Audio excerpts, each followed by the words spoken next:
And we are live. What's going on, everybody? I got beautiful ladies. Let's go.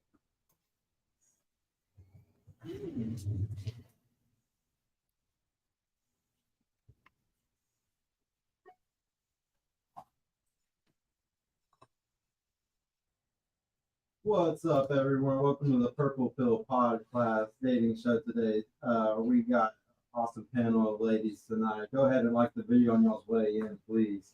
Hit that subscribe button. Please hit the notification bell so you can see every time we got live shows coming up.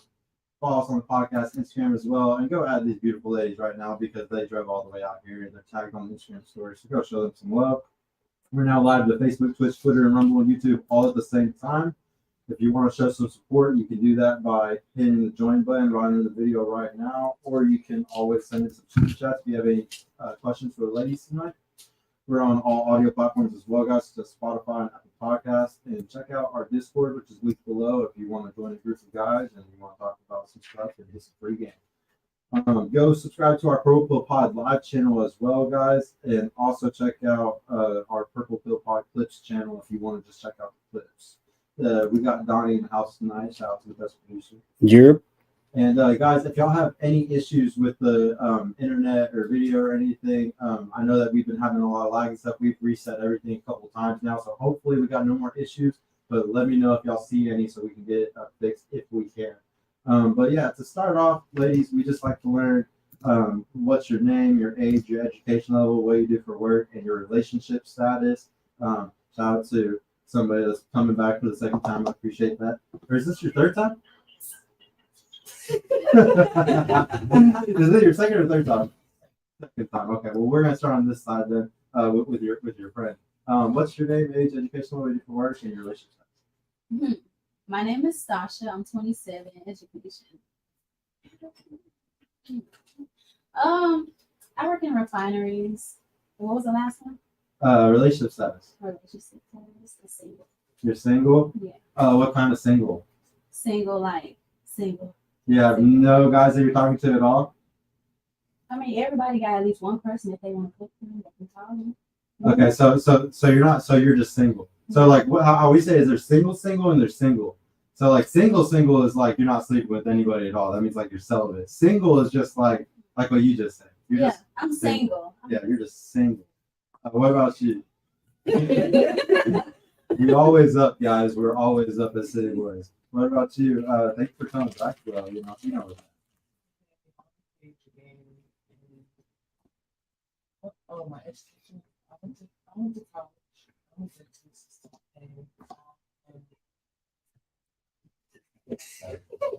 I got I'm a little. You're just a little bit single. She's not celibate. What about did you say your job? Did you? Yeah. Yeah. What about you? What's your name, age, education level, where you work? My name is Jay. I'm 27. Cool. Education level, what do you do for work and relationship status? I graduated my bachelor's in business management and I'm an accountant. I work at a law firm and HR. Okay. And I'm single. Single. Okay. But you work for HR, you said? Yeah. For a law firm? Mm-hmm. That's pretty cool, actually. I feel like it's not too bad. What about you? Name, age, education level, what do you do for work and relationship status? I'm Kiani. I'm 25. I graduated played sports at D3 level, bachelor's in political science and history, and I am single. Single? No, that's not nobody. I'm single. Start the roster all over. Start the roster all over. Start the roster over. And yeah, She has a job. She's always working. Not like y'all think. No, so you said like a roster. I want to ask ladies, who all has a roster on the panel? Let's see who's some real gangsters here. You got a roster? I'm telling you, I'm not fooling with nobody right now. I'm on the whole little cleanse, personal-wise, body-wise, everything. No roster? You got a roster? No roster? You got a roster? Nothing. You got a roster? I just cleared it. You just cleared it? Just cleared it. We got tryouts tomorrow. Put your daddy shorts on. Put all your jewelry on. How many guys were on the roster before? the ones that were getting through. Also, maybe like, everybody, they started following me, like, You got like 5. But ladies, whenever y'all did have a roster at a time, like what is like the number that was like the sweet spot? I guess like you said 5. Like what? Like if you did have a roster, what would be like the sweet spot? 4. 4? What is it? 3? What do you think? I've never had like a set roster, but I say 1 or 2. I play favorites too much. What do you mean? Why? Like what? That's not a roster. 1? Yeah, I play favorites. I can't really have rosters. You can't really have a Once I roster. like you, I don't even want to talk to you. Oh wow. Okay. And you had relationships like that before, where like you had a guy and like he was the only person that you talked to and everything. Yeah, it wasn't always, equivalent. So I'm trying to actually get out of that because that never works. Okay. So the ones, mic sounds off. Donnie, will you make sure they're not muted? Because I definitely have them all muted. I think I know exactly what it is. Hold on 1 second. Oh yeah. Yep, that's exactly what it was. Check. We got y'all now, guys. We're sorry about that. Thank you for letting us know that it was messed up, though. Yeah, I we're good. appreciate that, guys. It's good now? Yeah, it should be good now. I'm almost positive it is. Yeah. But I yeah. just checked. Okay, but no, so back to the roster thing. Okay, so y'all said that, you said like 1 or 2, you said like 5-ish. Is that no? Yeah, 5. You said like 4, if anything, 3. Now how many on these rosters, like are you having sex with? Like if you had one, like say this was in the past or this theoretical of roster, how many of them would you be sleeping with? Let me pass on that one. What do you mean pass? Because it's like a Another one. you don't want to say the wrong thing to make a person think something, but what she said, that's same over here. You always gonna have your favorite. Yeah. Okay. That one is always gonna be Okay. So kind of like what she was saying, where it's just like 1. Okay, cool. What do you think? Yeah, I'll have one that I'm Yeah, you're banging. supposed to and Well, only only one. 1. Okay. And On then a and then just 1. I'm guessing Just for the you. one. What about you? So like, if you had a roster of 5, like how many of them are you trying to have sex with? Like, Really, I'll have my main, and then all the other ones, like I'll have somebody, pay for my food, or they might do my Ubers or something. Or they gonna make sure I'm straight, like. Dang. Not just. the reason why I'm If so you- happy and I'm nodding so hard is because Yeah. this is something we talk about a lot on the show, and y'all basically like quoted me word for word for what I always teach and say. So it's like, yes, like y'all literally said exactly what I say. Because yeah, it is true. Like that is women don't have a roster. So like if I asked my homies who actually have rosters of women, they're fucking all 5 of them. Like they fuck all of them. They don't have just one dude that they're fucking and then some that they interchange out or anything like that. No. Like when a woman has a roster, she has one guy for talking to, maybe one guy to take you on a nice dates, maybe one guy to take you on vacations. Like you have different guys for different categories because it's too hard to find one man to fulfill all your needs and wants today as a woman. So a lot of women, when they have a roster, they're having sex with one guy and then there's 4 other simps that are just like thinking they're going to get sex one day and they're never going to. And so like, but like a lot of women would think that like it's the same as a guy. I want to ask, do y'all think that like the way men and women have sex or like choose sexual partners, do y'all think it's the same or different between the sexes? Sorry with her.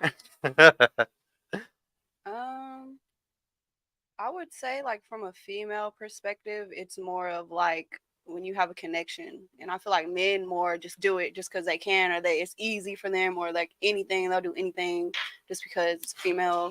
Oh, But like I connection. feel like women, we're more selective on who we give our bodies to. Yeah. Okay. What do you think? I'm gonna go with kind of what she said, because men most times say you have Sarah and Sarah does everything for him. She's a good woman to him, but she might be at a 5 or maybe a 7 in the bedroom. You got Becky over here. She a 12. But she don't do nothing else. She don't cook. She don't clean. She don't pay no bills. She don't even work. He gonna pick Becky. Oh no! You gonna pick Becky? Okay. But whereas like if it was you, you wouldn't pick the same standards No, like that. It's like I feel like if I'm going to give you that portion of me, you need to be doing something else besides just that. You can't. Besides have just that. the sex or being hot or something. Agreed. Okay.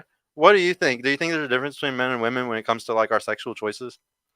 Yeah, because a nigga stick his thing in anything.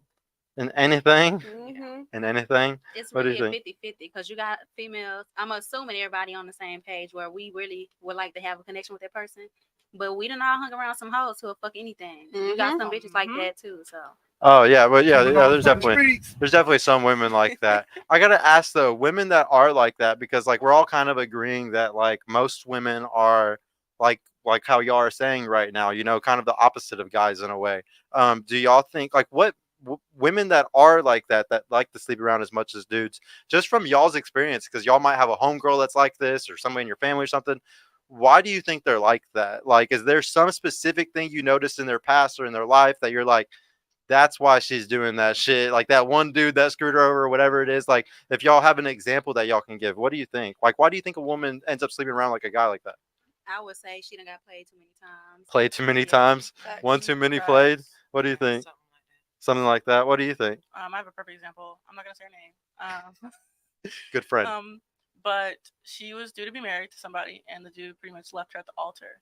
And so she has it in her head that like she'd rather have frugal relationships with no real connection, because if you develop a connection to somebody, you're more liable to be hurt in the end. So she'd rather hurt others than have her own stuff hurt.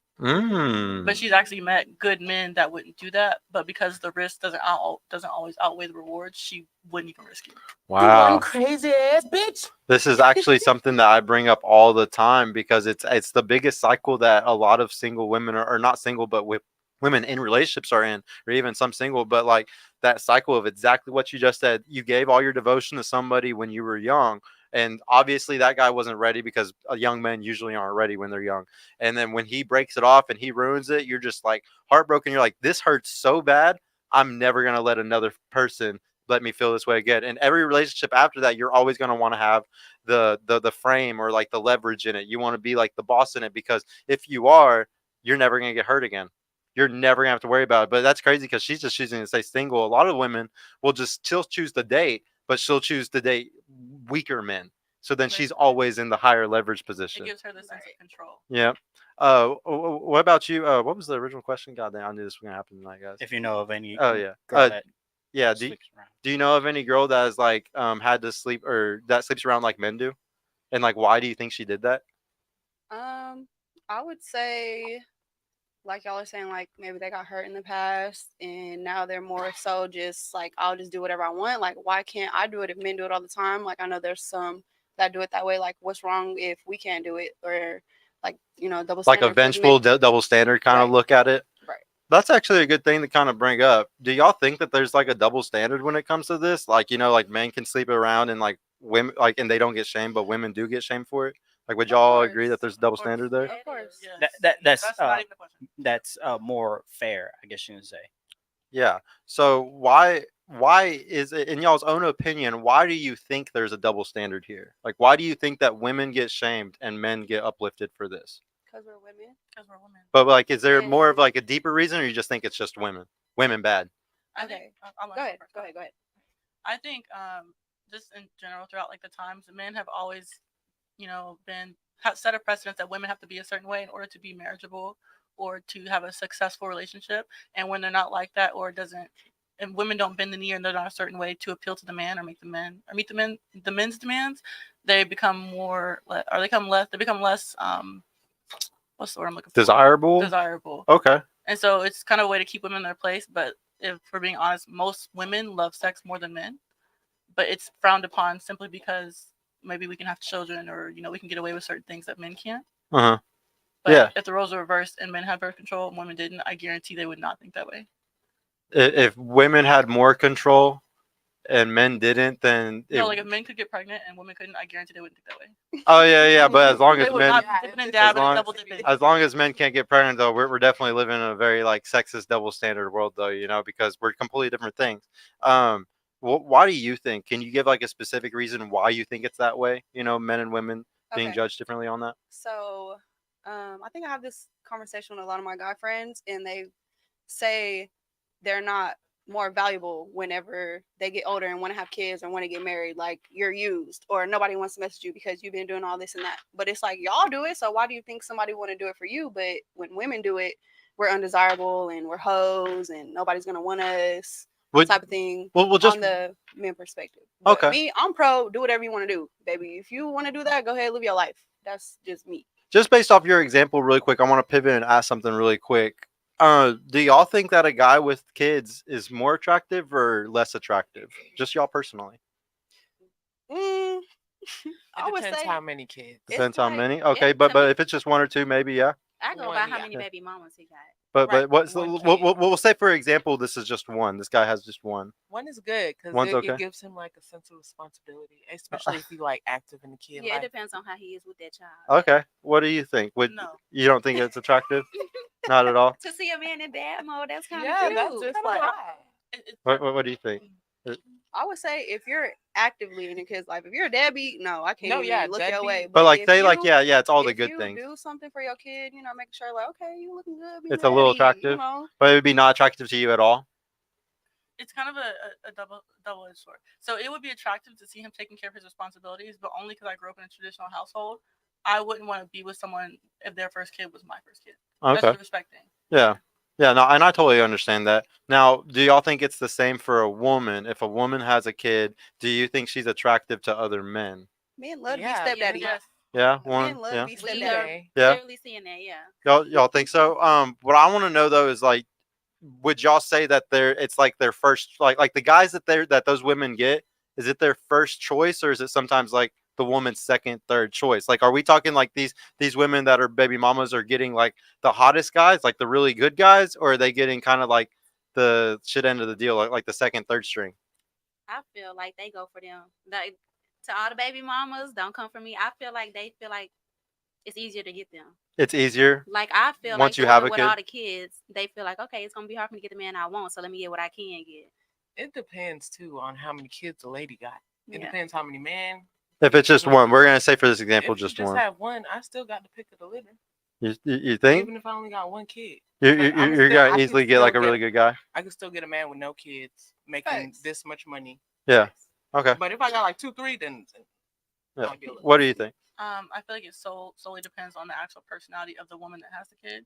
Because there are some women with kids that are batshit crazy, and they're out there, and that's why they got the kid. Then there's women who like they're actually very well taken care of. They take care of the children. They're very responsible, very respectful. And to some men, they see them taking care of the kid, and that's like, okay, that's attractive. Yeah. But some women is like, okay, I'm gonna steer clear. Yeah. I feel like it depends on the man's perspective of what he's looking for at the time. Okay. Yeah. What do you think? I would say men are attracted to women with kids. Just like what you were saying, like not saying like they're easier or something like that, but maybe they want, to talk to somebody or be with somebody. Like I know a lot of females that have kids, like if they're gonna talk to a man, they want to make sure like they're the only person that he's talking to, or they want to take it serious. And there's some that they'll just go do whatever they want just because they were so locked down with their like baby daddy or whatever the case may have been. No, so like I definitely think it's like way easier for the guys. Like, and don't get me wrong, I think that if you're a good, like I like what you said. Like if you're like a really good woman, I think that like it is easier for you. But I'd say like in general, like I think a lot of women that have kids that are single mothers struggle way more than a single father, because so if you're a single father, there's something called pre-selection that kicks in, and it look like you look safe. Like as y'all were kind of saying, like it looks like, oh, he has a shit together. He's a safe bet. He's not gonna, if he takes care of this kid perfectly, if I have kids with him, he's probably gonna do good for them too. So I would say it's like a really green flag for guys, but it's usually a red flag for men or for women. But I'm not gonna say it's for all, like I'm not gonna say it's for all women, but I'm also gonna say though it depends with the type of guys that she wants, because there is a certain bracket of men that are dead set on that they're never gonna take care of another guy's kid. Like they're dead set on it. And like, but let's think of like let's peel a layer back. Why though? So say like you're a single mother, okay, and y'all have a son or a daughter, and the boyfriend who y'all live together, y'all have everything seriously together. He pays like the rent, like he's like a full stepfather, like already, like even just as like a step parent. But say the kid does something wrong, he still has to go to the mother to make sure to how to punish, or is it okay if we do this, or like how is this going to happen? And a guy who has no responsibility, or he has all the responsibility on his back to pay for all the bills and do everything that the woman asks, but he has no authority. That's super unfair. Whereas like I have a daughter, and like with my girl, like she has just as much authority in my house as like as I do. Like even with my daughter, sometimes like I trust her to be able to like tell her what to do and know the right things to say. Whereas I don't think men get treated that way whenever they choose to be with a single mother. They usually get treated, you know, as like the second string of maybe like maybe you can discipline my child, or maybe this is okay if you want to do this. And at the same time, if you act bad, or I don't like how you are, I'm going to leave and take away my child that you've built a relationship with for 3 or 4 years. And that's what really hurts about it, is like those guys that sit there and take care of those kids and stuff like that, they can have it taken away from them at any moment. I think it's way, way harder for a single mother because the factors are against y'all more in that. Do any of y'all have a comment on that? No. I have a comment, but it's kind of the same topic. Yeah. Okay. Yeah, so that's fine.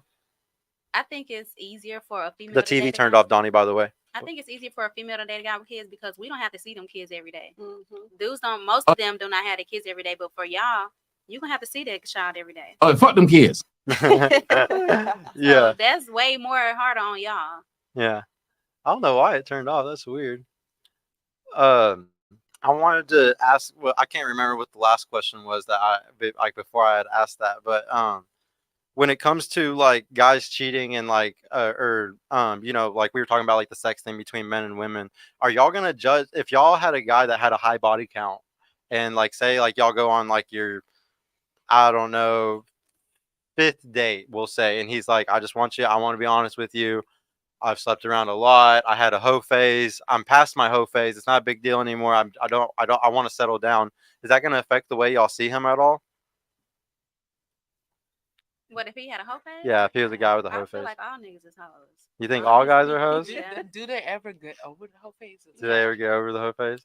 It wouldn't bother me as long as nobody that's in your past stays in your past. Okay, what about you? I agree. Right, Yeah, as long as damn. none of them I don't care hoes- about how many people you've been with. If we locked in, we locked in. Like I don't even want to ask. I don't want you to ask don't wanna me. I'm not gonna ask you. You know what I mean? I don't want to know. Wait, so you said that like that all guys are hoes? Do y'all think all guys are hoes, guys? I Yeah, don't. I do- For the most part.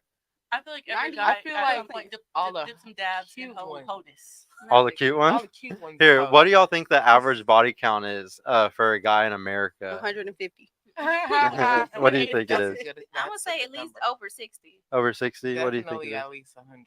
At least 100? What do you think it is? For attractive men, at the minimum, 100.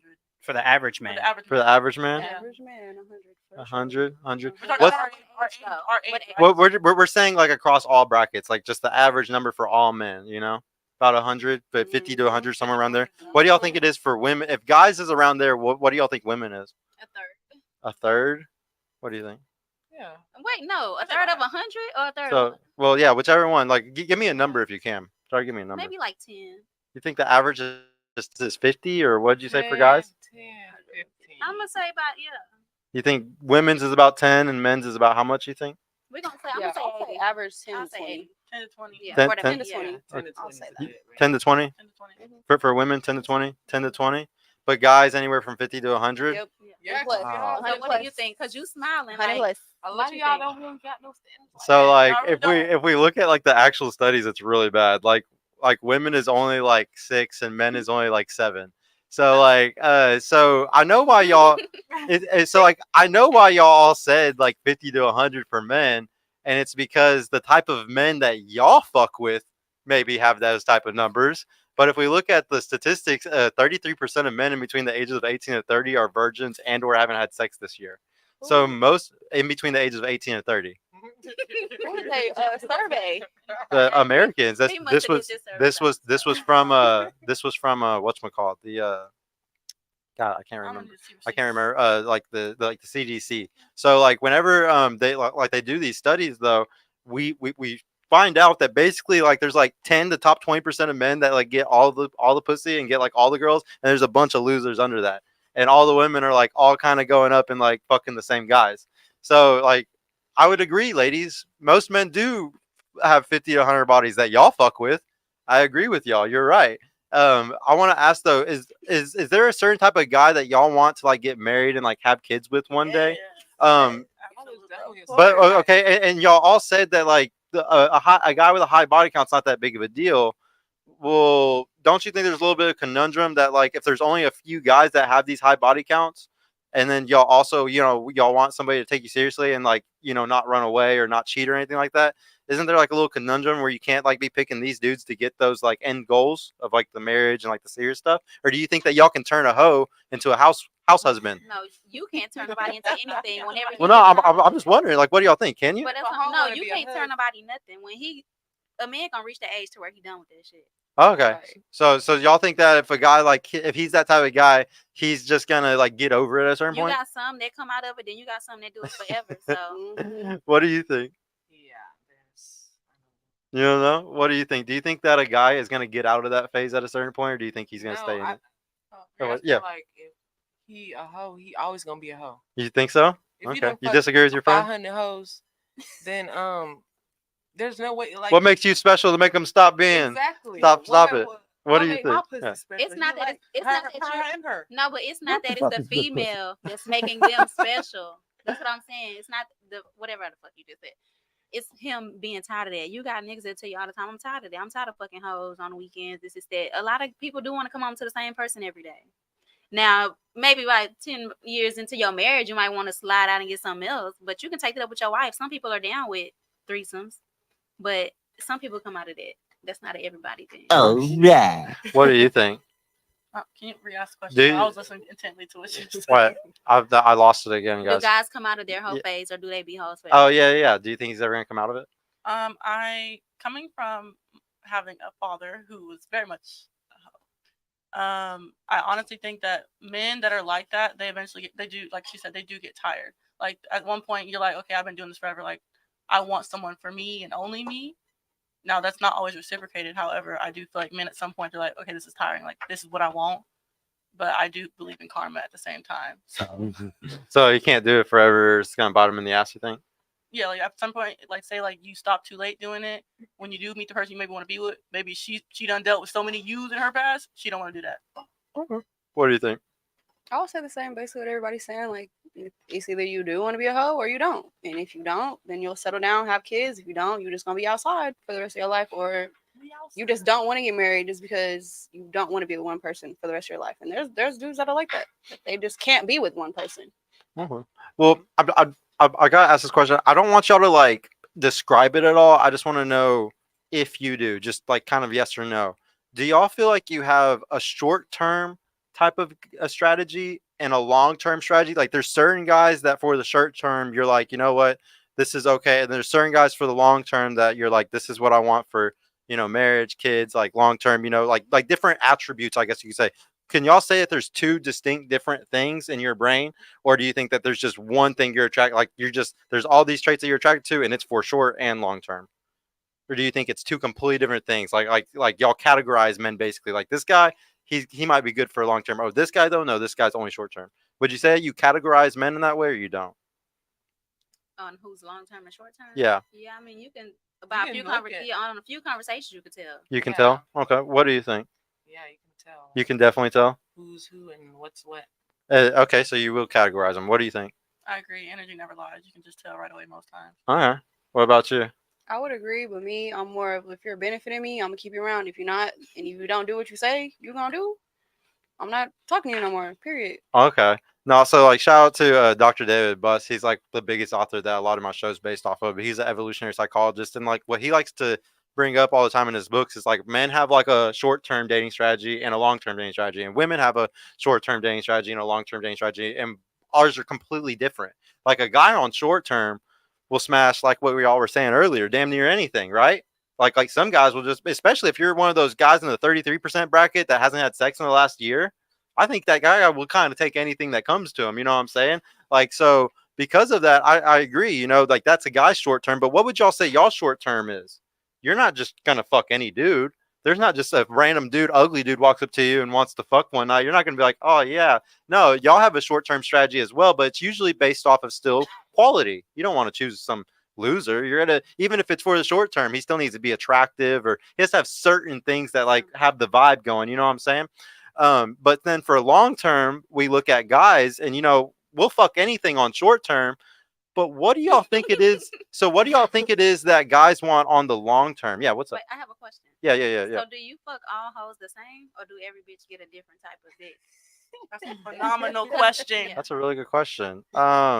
Nah, so I would say that like so there's different kinds of guys. I think that guys that fuck anything only fuck bad quality.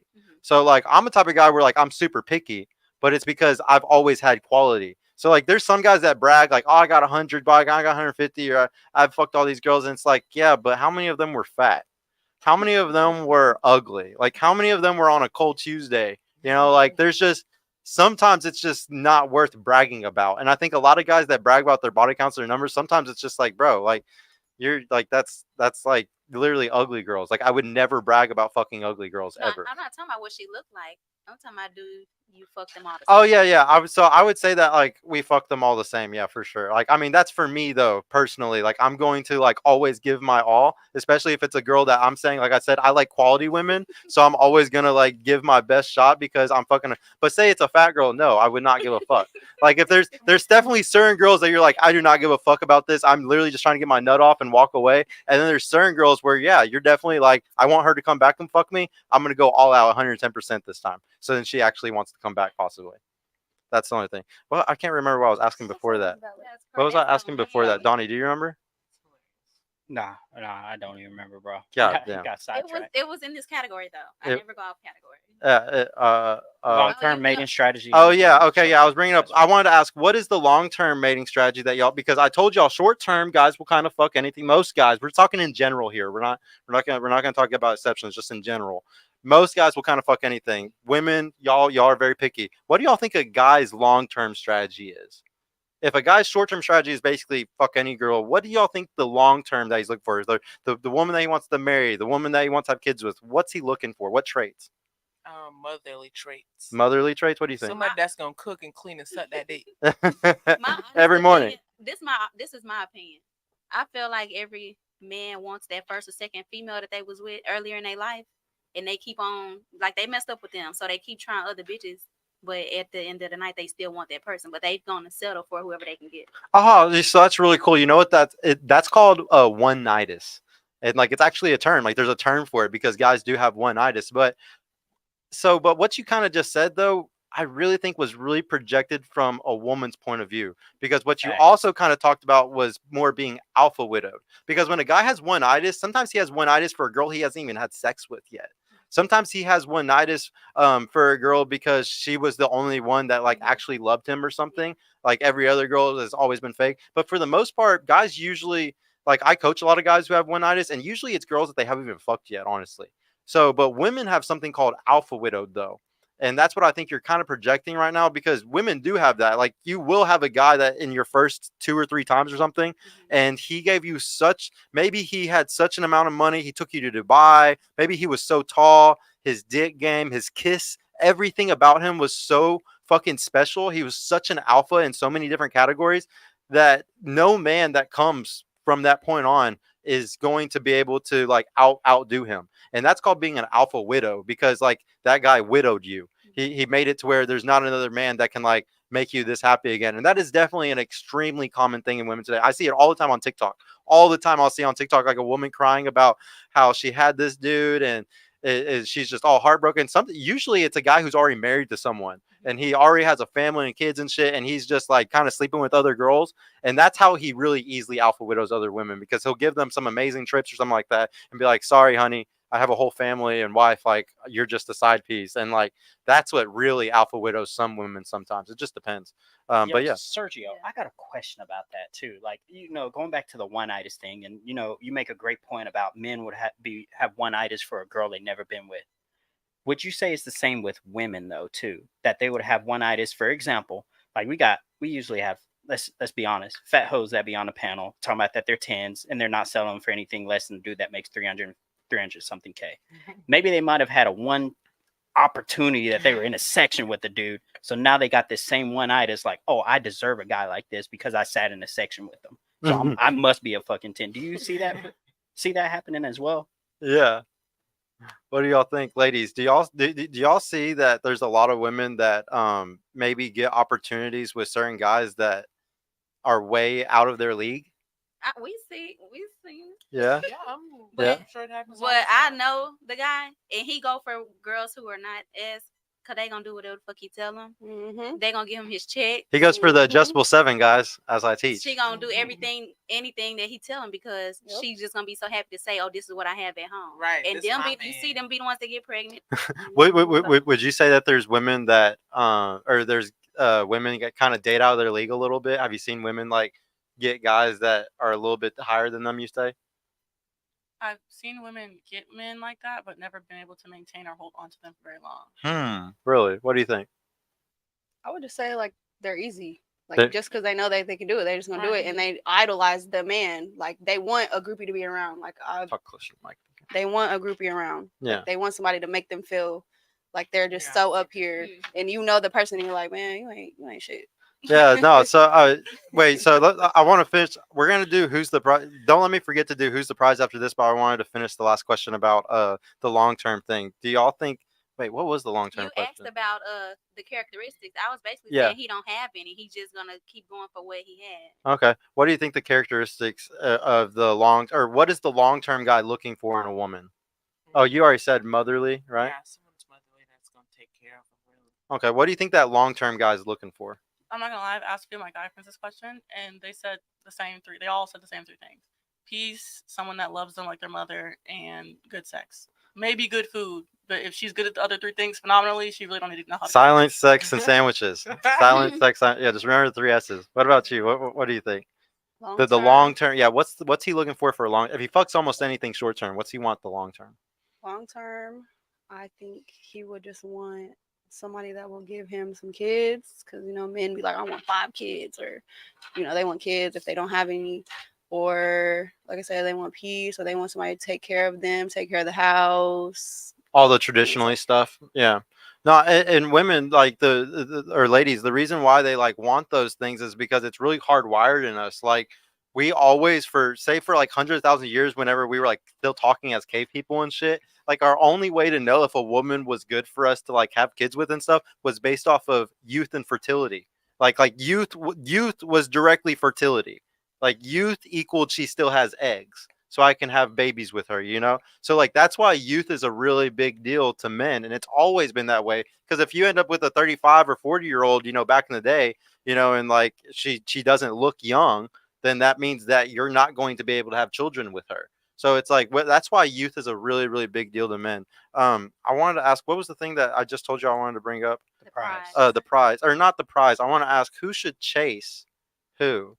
Because like we all kind of described that like there's these Is that a women question? chasing, well, like y'all kind of said that there's women chasing like these guys, and I want to know, like, is that normal that these girls are chasing these really high-end dudes that kind of look goofy, or like these girls that look goofy for doing this? Is that goofy, or are they doing the right thing? Is it better? Because obviously there's 2 different strategies here. Either y'all, it sounds like y'all are the type where y'all like the guys to come to y'all and like chase y'all and stuff. Are these girls crazy because they're chasing these high value guys, or are y'all crazy because y'all want guys to chase y'all? What do you think?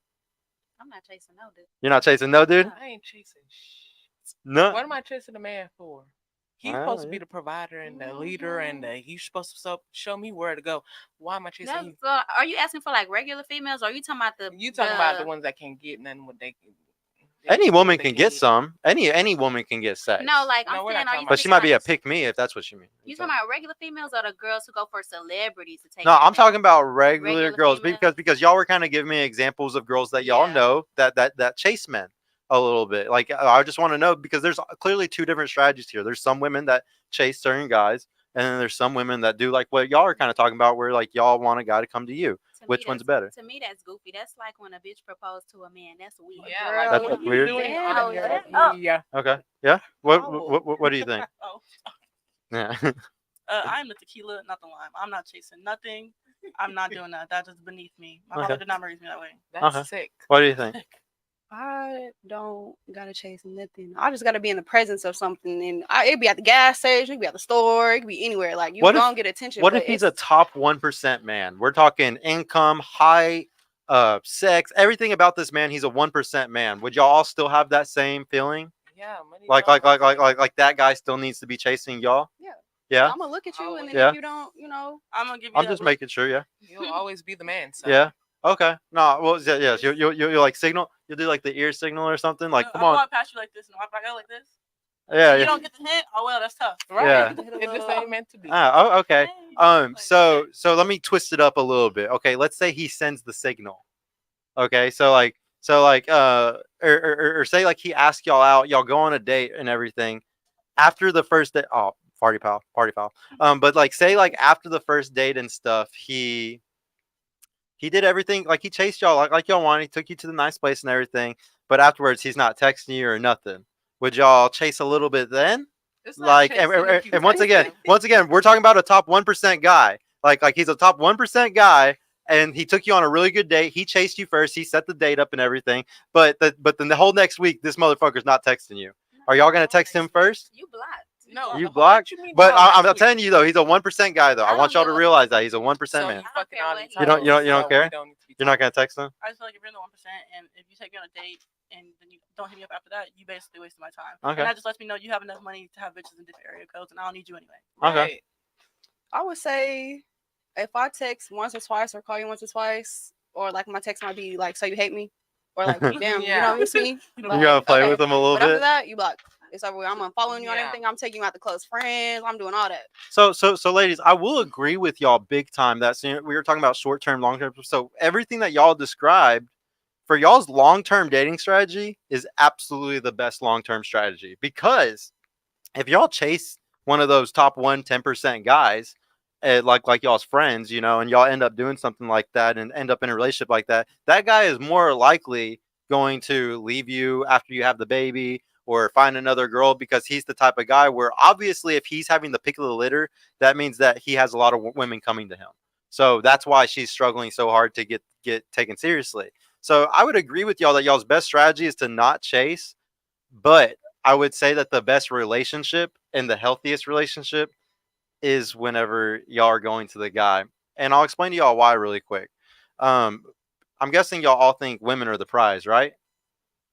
Does I everybody think agree we're that both women are the prize? I think Yeah, we're I both think the it's prize. equal. You think it's Yeah, equal? I think But if we lived in an unequal world, which we do, which one would be the prize in the unequal I world? guess whoever make the babies. Whoever makes the babies? Okay, women are the prize. What do you think?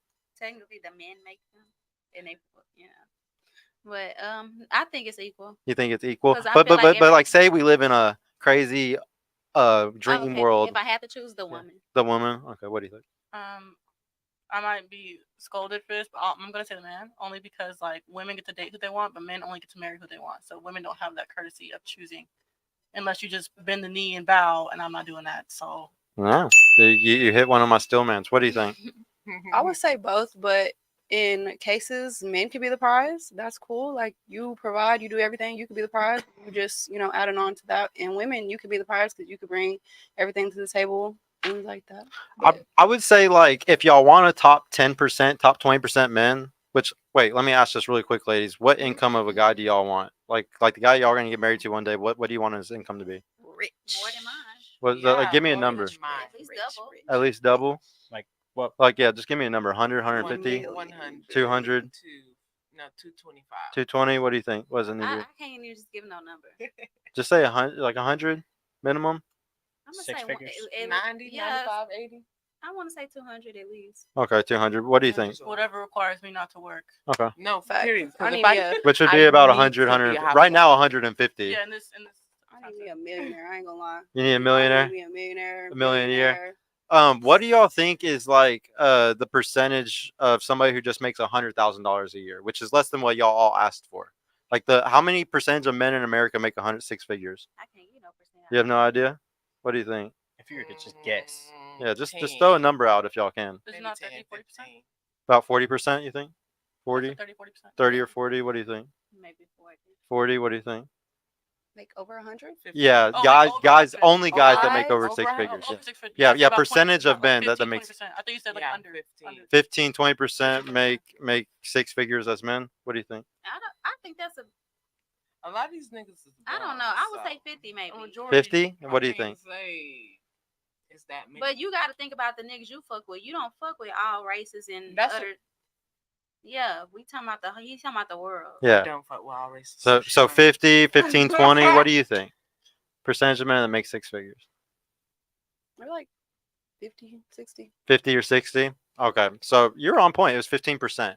I Yeah. was going based off like how much I make in the people at the law firm. I was trying to think about the men at the law firm. Yeah, so that's 100 G's. So like if y'all go up to like 200 G's, that's like even higher. I think top 1% is $400,000 or $500,000 a year.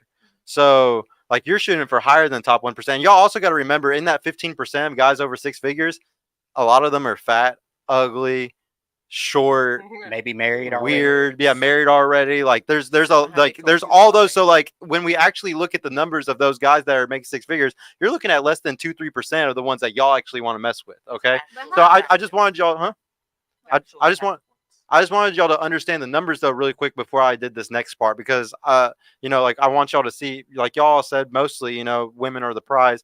I would argue that if you want a top guy, which y'all all just said that you want a guy of a certain income that is a top guy. We're talking top 2-3% for some of y'all. Like almost all y'all are top 5% income earners that y'all are looking for. So you do want a top guy. So if you do want a top guy, that means that you want the prize. You can have a guy that's not the prize, but these guys are going to be in the lower 80% bracket. And I totally think that y'all are the prize when you mess with those types of guys because they're going to treat y'all like you're the prize. Whereas a guy who's a top 10-20% man who knows that he's the shit because he owns multiple businesses or he's a badass, he's not going to sit there and simp and chase women all day for validation. Why would he give validation to people whenever he has things that he's focused on to make money all day? He's not focusing on that. I would say guys that sit there and simp and make y'all feel like you're the prize, those guys are losers. They're idiots, and they're inflating your ego and inflating your mind to think that you have this many people that are like actually really the shit, or like they're really providers, or they really are worth being chased by. They're not even worth being chased by. Yeah, go ahead. How accurate is that list? Because I feel like 100,000 is. That was based off CDC also. That's like a bare minimum. Like That's, now, that's what to I'm this day saying. and Like age. you saying that a lot of people don't make that. Yeah. You saying that's So only the 15%? average income in America is $38,000 a year. That's what the terrible. average person makes. How much is that? We're an talking hour? most America people. gotta do better. Huh? That's like $15 I think it's like 15 an hour, something like that. Yeah, 15, 16 an hour. Yeah. You could work 'cause at that's the- Walmart and make that's that. the new minimum Because wage. like look at the average truck driver, plant worker, they making over 100. That's why that percentage threw me off when you said. Yeah, there's just a very smaller amount than you would ever imagine, honestly. Like we all, like I said, if y'all are dating certain types of guys or y'all going out to eat with those 6-figure earners the most, you're gonna have a perception bias of seeing more of those men than normal. Y'all don't really see the guy at the grocery store stocking the shelves. He's a loser usually, and you don't even. He's literally invisible usually, literally invisible. Or the guy at Sonic or whatever, the drive-through. You never see those guys. They're invisible. Yeah. So I actually have it pulled up on my phone here. So 6% of women earn more than 100K per year. 13% of men make more than 100K per year. Okay, so I was a little off. 13%, my bad. But yeah, But it's even lower than what you said. yeah, it's even lower. It's even harder to find it, ladies. I was leading that into. I always like to ask, who's the prize. And the reason why is because, like I said, if y'all want a top guy, which y'all all described that y'all do want a top guy, honestly, y'all did. So if you do, then say there's an island with 100 women, an island with 100 men. The one with 100 men has one woman. The one with 100 women has one man. Which one's going to repopulate first? The one with the women's. With the 100 women, right? Yeah. Because 100 all women can pregnant. all get pregnant by one guy. So who creates more life? The woman's. which Men is do. the No, prize. one man created all those babies by himself. So men But create we more life. carried all them babies. No, but If 100 he men was created on more. the island, What's the woman with the most kids? How many did she have? so wait. So the one woman gonna get pregnant once a year. No, but he go get 5 bitches pregnant in one day. That's He making more. They make more. Yeah, the guy with 100 women on an island, and then the one with 100 men, one woman and one man. It's completely yeah, the but man. we're carrying all them children. That's what I'm saying. I know, The but 100 like, the 100 women is carrying them children. yeah. Not the one woman that's carrying them once a year. But what I'm trying, because like the guy who had the most kids, his name was Ishmael the Bloodthirsty. He actually had 888 kids. The woman with the most had 69. Where it's not even close. A guy creates way more. He created like 12 times more than her. So like a guy creates way more life than a woman can if he's the top guy. Like we're talking about, top guys are gonna create way more life. Also, who puts the ring on y'all's finger? You already brought this up. Who puts the ring on your finger, ladies? The man Mommy, should. yeah. Who's the gatekeeper of relationships? Both of us. No. Who's the gatekeeper of sex? Both of us. No. Sex. Y'all are the gatekeeper of sex. Men are the gatekeepers of relationships. Y'all like those girls, like they're y'all friends that are chasing those dudes. they can't ever get relationships from them. Why? Because they keep fucking them. Because they're the gatekeepers of the relationship. The men are. The man has to say, I want you to be my girlfriend. And if he doesn't make her his girlfriend, then she's just the thought. She just gets to stay as like the side chick forever. So because of that, men are once again the prize, because we put the ring on your finger and we're the ones who make the relationship into a relationship. What's needed more in society today? Do we need more masculinity or do we need more femininity? Like, We which need one more is like a need? masculinity, please. We need We need- more traditional Try to be men that savage, want to yeah. take care of their woman. But and like, what are want women them like? to- What are women today? Are they masculine or are they feminine? Like, Well, what's needed? Can I chime in? Yeah. I feel like women are still feminine. However, to men who are not used to being supporters or used to being traditional because they want traditional wives, women who make too much money and make more than them are seen as masculine, or, you know, how do I say this? Like, prime example, a lot of men refer to Meg Thee Stallion as masculine or man. She makes more money than them. She's attractive and she doesn't need them. To a lot of men who are, I don't say rudely, but men who are weak or don't have, how do I say this in the nicest way possible? You can be honest. Okay. Yeah, just say it. just Yeah. So a lot of men only are attracted to weak women because they have nothing for themselves.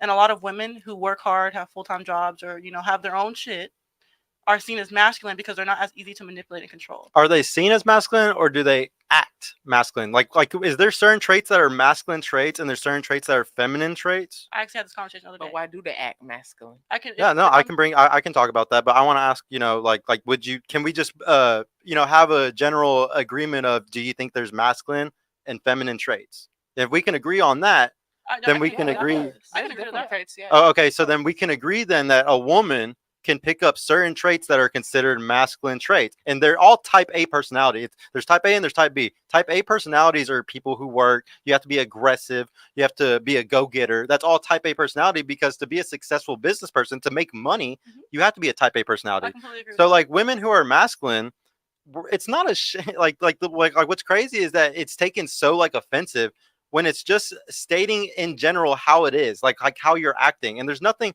like, the thing is, as soon as you realize that you're being a masculine woman, if you are, you can realize it and say, oh, I'm going to be accountable now. That was masculine how I said that. Or when I said this, that was very masculine. I should say, like, I should rest in my femininity and say it this way. And I would argue, ladies, y'all fall into your femininity if you're with a guy who's in his masculine frame. I was But just gonna very say few that. men are in their masculine frame. So you're kind of pigeonholed and forced into the masculine shit all the time.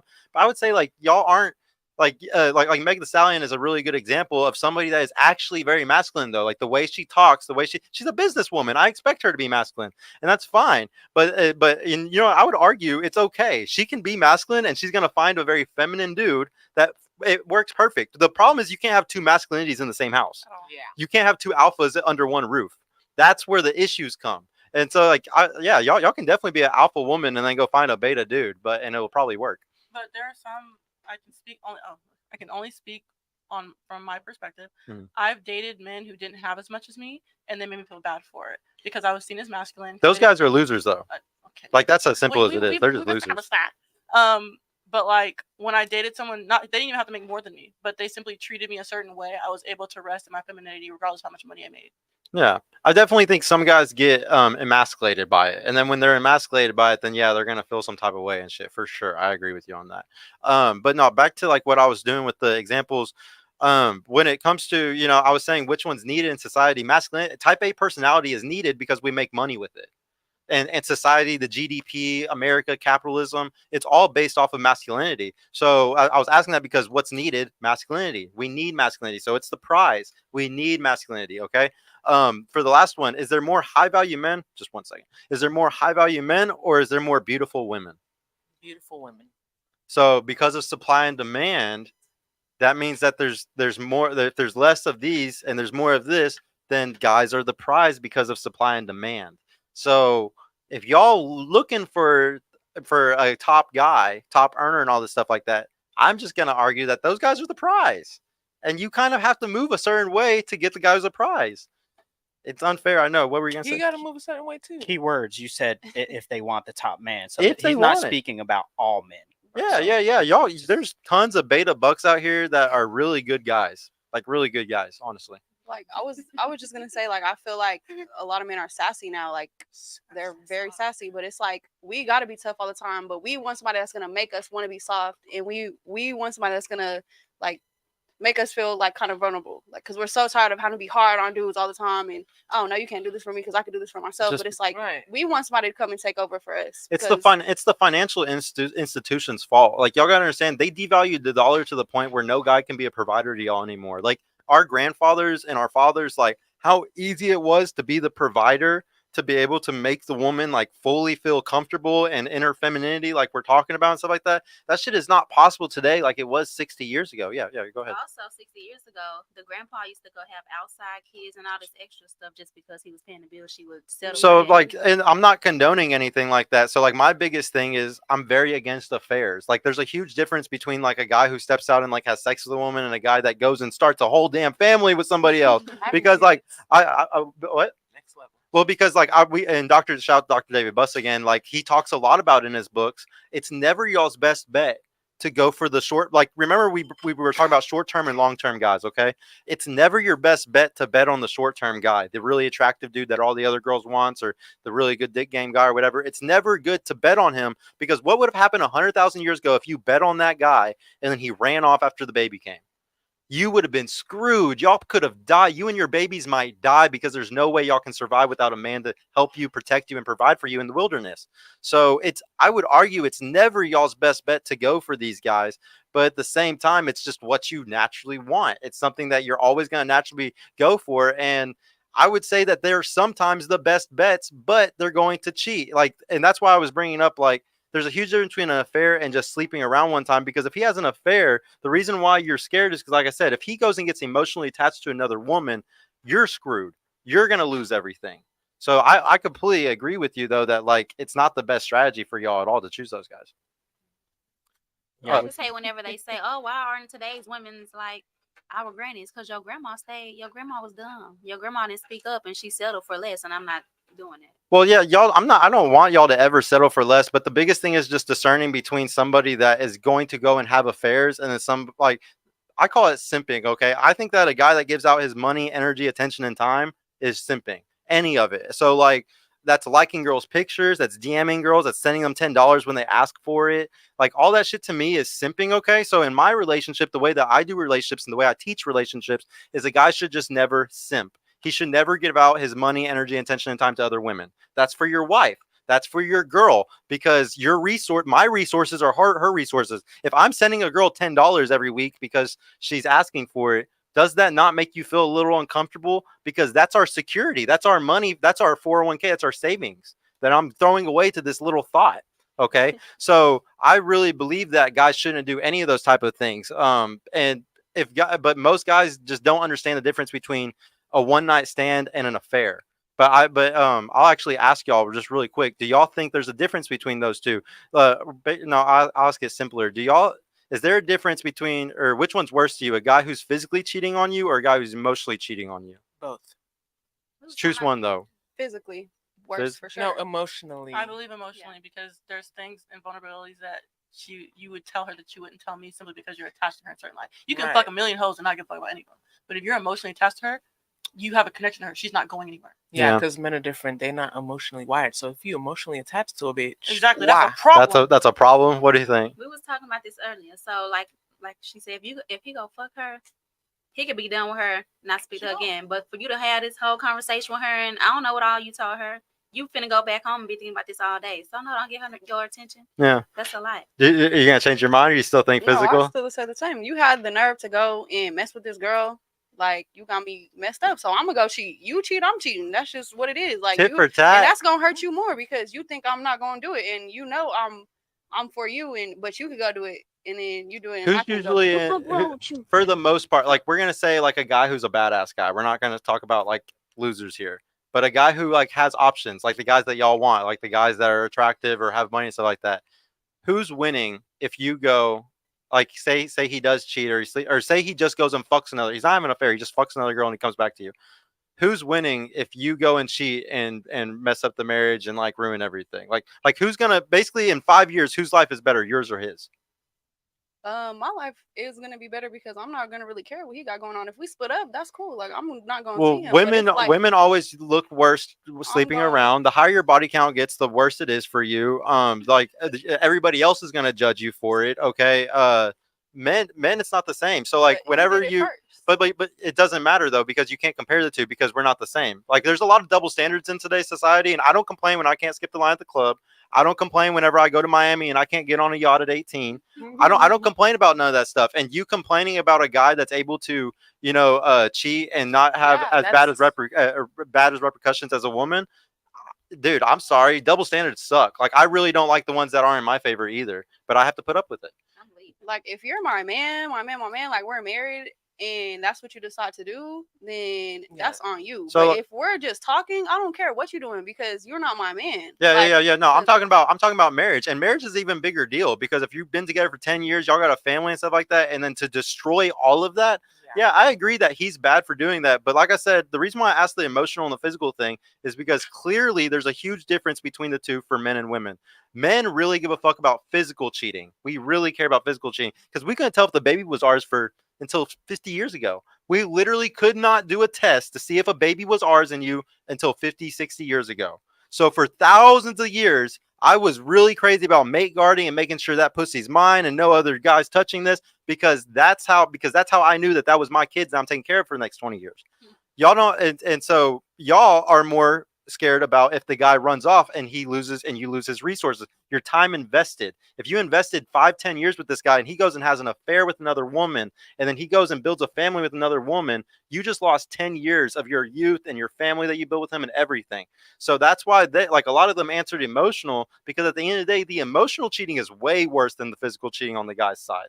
Way worse. And it's the opposite for men. If you went and cheated, say we got married, and the first year of marriage you go and cheat with another guy and you get pregnant by him, I could raise that kid for 18 years and never find out until I do a DNA ancestry test. And we're like, oh damn, why are you Scottish and I'm Asian? This doesn't make sense, you know? Yeah, what's up? Okay, so let me bring this up. So I feel like men will never be able to go through what women could go through. They will never be able to stick beside a woman if he if she cheats and wanna. Yeah, it's a double standard. If she had a baby with another man, he would never want to stay with her. But they expect us to do that. They expect us to stay with them, and they expect them. They expect us to raise that kid, or they expect us to stick around. Like yeah, because it's a double standard, and it's all based off of evolutionary psychology. Like if we really, really dig deep and we peel the layers back, we can figure out exactly why men do this, women do this. And I want you to understand, I'm never condoning anything. I'm always saying what is and not what should. Like I'm not saying what it should be or what we should do. I'm just wanting y'all to know what is the truth of the world, which is, yeah, men do like to sleep around. Yeah, women, it does look bad if y'all sleep around, and it's because of this, and this. I just want you to understand, because you have a very vengeful like mindset about like the whole sex thing. Girl, you win every time when they do that and you just walk away. Like I'm telling you, you win every time. Like you're hurting yourself with a vengeful mentality of, oh, he did this, I'm gonna go get my lick back and do the same thing. Don't get me wrong, I agree with you. It's gonna if he's a bitch, oh, it's gonna hurt him so bad when you go and do that, because I know y'all know what I'm talking about. Like those guys that are bitch made, and and as soon as he does it, you go and do it back, and he's fucking crying, and all that shit. I know it. I know that feels good and stuff, but I'm telling you, if you're 9 times out of 10, you're hurting yourself more, because like it depends what level the guy's at. Like I said, if he's a bitch or something, I understand it, but at the same time, like you look goofy though going back to that guy and bragging about, like, if that's truly how you feel and you're like, you know what, this guy isn't a safe bet anymore, he's a cheater, I'm gonna go find a better guy, and you go find a better dude, you look goofy going back to this dork over here. You know what I'm saying? And even telling him, that you went to, like, fuck that guy, he's a loser. Why does he matter at all? That's the only thing that I would say. Like, be careful with that mentality, because it's not gonna help you. Right. I was just saying, like, in an instance of, if the man can do it, then I'm gonna do it. Like, I'm not saying that's. Oh, I know y'all can. Yeah, I know you can. I'm never gonna settle. If it's some red flag, I'm gone. Like, I'm not doing that. No, like I said, I don't think it's the best bet. If it's like a mutual thing, like, okay, say he went and did his thing, and then maybe we're like on a little break, and then I go doing my thing. Don't ask me what I was doing or don't ask me what was going on in between that break. Well, If just we don't- understand, open relationships don't work at all. Like, if y'all ever get into that exact scenario that you just brought up, you might as well just fucking walk away. It's not going to work. Like, men are hardwired a certain way to not be able to handle shit like that. They'll sit there and tell you, yes, that's fine, baby. We can do open. You know how many Reddit stories I've read? Literally over hundreds of them, of stories of people opening relationships and it never works ever. So I just want you to know that scenario you just said, don't ever fucking let it happen. The second he even asked that, you should know he's a little bitch and you should just walk away. Seriously, I'm not kidding. Like, seriously, that's a big red flag whenever guys say that shit. I wanted to ask really quick, would y'all rather be with a part-time pimp or full-time simp? Okay, so the part-time pimp is the guy that, I know it sounds horrible, it's not a real pimp, I promise, it's not a real pimp. He's a guy that maybe once a year he's gonna fly to LA or he's gonna fly to Washington or whatever the fuck for a business trip, and he might sleep with one girl there. And he just goes to the bar. He happens to go to the bar after his conference. A girl was there. He fucked her. He doesn't remember her. He never gets her number. He comes back home. He's not telling you about it. He's not bragging about it. He used the condom. He did it all correctly, and he hit it perfectly, okay? Would you rather be with that guy, okay, or a guy who is what we call a full-time simp, a guy that is going to just constantly give out his money, energy, attention, and time to other women? He's married to you. He's a great guy, but he's sending $10 to the Hooters girl. He's texting girls all the time. You always see him on Instagram liking bikini pictures. You always see him just trying to get other girls all the time. Like, he never gets pussy. This guy never gets pussy. The only pussy he gets is you as his wife, but he gives out a lot of his money, energy, attention, and time to other women. I don't want either one, but if I had to choose the one that you said, go fuck once a year or something. Right. Yeah, and that guy never simps, by the way. He hates simping so much he'll never do it. I like delusion, so I'm gonna have to go with the pimp. I don't want to know about it. I don't want to know. I get it. Cool. It's gone. Yeah. Facts. I said the same thing. The same thing. I don't want you. Like, why are you Why are giving you bitches these faces? girls attention? You liking all these pictures? Like, am I even your type? Like, you commenting on these girls' pictures and stuff. Like, I don't want to see none of that. You know what I mean? And- I'd rather you just do that one little thing. We don't got to talk about it. You don't got to say nothing about it. But if I'm visually seeing you in these girls' faces and you doing all That's this, like, I'm embarrassing. off you. Like, Yeah, it's embarrassing that's- too, right?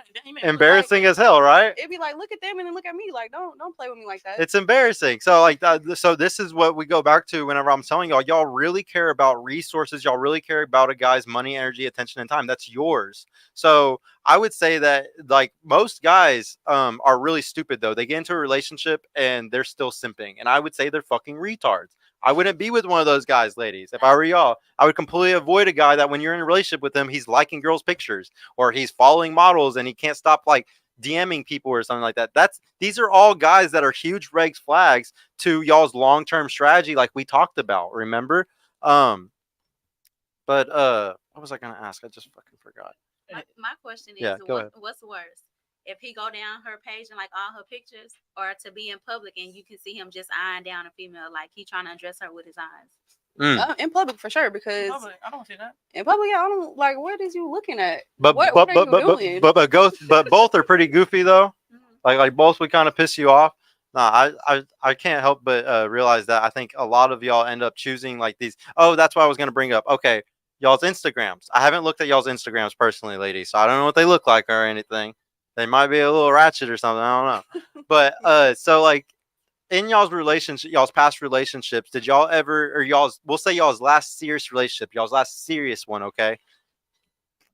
Did y'all put y'all's Instagrams on private? Did you remove any bikini pictures that might have been lewd or anything like that? I don't post on Instagram. You don't post on Instagram? I don't really have many like lewd photos. I have bikini pictures, yeah, but they're not like accessible. Well, some of them are, but those are the ones that aren't like oblivious or like super obvious or anything. Do you have a public or private account? It's private, but it's only like 4 pictures and It's private? It's is yours public or private? Mine's public. Public? Okay. What's yours? Mine's public. Public. And then whenever you got into your last relationship, did you private it or did you take down any pictures or anything like that? No, because I've done the high. because me, if you have me, you have me. Like, don't be worried about outside stuff. Don't be looking at my Instagram. Don't be getting in the comments. I can't control people commenting on my damn Instagram. I can't control people putting hard eyes on my shit. Like, that's not in my control. So if you're mad that there's dudes commenting on my pictures, that's your like that's with you. You gotta take that up with you and God. But Yeah, I don't, because like, it's not in your delete it's not in them. your control, Like, right? if it's some crazy stuff, like, I'll delete it, of course. But if it's just like nothing harmless, like, I don't see anything But wrong with it. but it's not in your control, right? Yeah, So like putting it on private isn't in your control. Yeah, but I feel like whether I put it on private, there's already multiple. And like people involved. removing certain pictures that might get certain types of comments, like that's not in your control. I'm too pretty to be private. I'm open minded and I'm open feel like with if- everything. That's fine. That's fine. Actually, no. This is perfect for my next example. Or what were you gonna say? Real I quick? feel like if I have to do all that in order to be with you, I feel like you already have insecurity issues. Okay. Because No. when you met me, you saw my Instagram, you didn't have an Mhm. issue with it. So you trying to alter me as a What if as he I put the am- boundary up at the very beginning? Like, what if he said whenever y'all first started dating, "Hey, this is one of my boundaries. Are you cool with this?" You would just be like, "No, like I don't want to date you." I would ask why it bothers him so much. Like Right. what root insecurity is that Okay. hitting and why? Okay. No. Okay. Perfect. So this is what I want to ask now, ladies. So like you're a little bit harder because you said, but but yours is on private. Yeah, but I have a Facebook, so I did have one picture on there with it on, with a swimsuit on. When I started talking to somebody, I went and made it like you like it, so they can't see it. Yeah. But that was before they even got. To Okay. the No. So this is what I'm asking, ladies. So what is y'all's sexual market strategy? What is a woman's strategy to lure men in or to get men? Like, what is y'all's strategy? Blink. Look. Yeah. There's- Just look. There's not too much for me. There's not too much I gotta do. You I'm gotta really tall. get to I'm pretty. Like my personality, my energy. But like, radiates. you Like, can't there's get not guys much. like sitting at home, right? Yes, you can. No, I'll be outside. Yeah. But that's what I'm saying. Well, yes, you can, but like how? Like with dating apps and like Instagram, I'm guessing, right? Okay. But like other than that, like you got to go Oh, like, to you club. have to be Like you have to go Yeah. somewhere, right? Yeah. most times. And like you don't have to go up to the guy once you're at those places. Like they'll come up to you, right? Yeah. Of course. Like whether you're at the grocery store, clubs, or anything, right? Yeah. Okay. So we could all agree then that like y'all's dating market strategy is kind of just putting yourself places, whether that's putting yourself in the grocery store or, at the club or having an Instagram that's open, public, posting pictures, like all those things are just you doing your dating market strategy, which is just putting yourself out there. Basically, men are the salespeople and y'all are the buyers because the guy has to come to you like a salesman and try to sell himself to you. So if y'all's strategy is just basically advertisers, like y'all just advertise yourself, okay? What is a man's strategy? What is a man's strategy? Yeah, to pursue, right? To like come up to y'all. I usually to- I'll dunk on you. I'll cross you up. That's I'm so 6'1". Like I'll pick You a get some better fun. line. You Pick get a some better funny line. ones, Like, don't you? I'm sick of it. Like She gets some really good ones. pick but something else. so like, but they'll come and say, or sometimes they'll slide in your DMs, I'm guessing, and they'll say certain. Basically, though, what I'm trying to show is guys go to you, and y'all just advertise, right? Okay, so in those relationships that y'all were in the past, the ones that we were just talking about, because y'all or you didn't, but y'all had like y'all's profiles still open and stuff.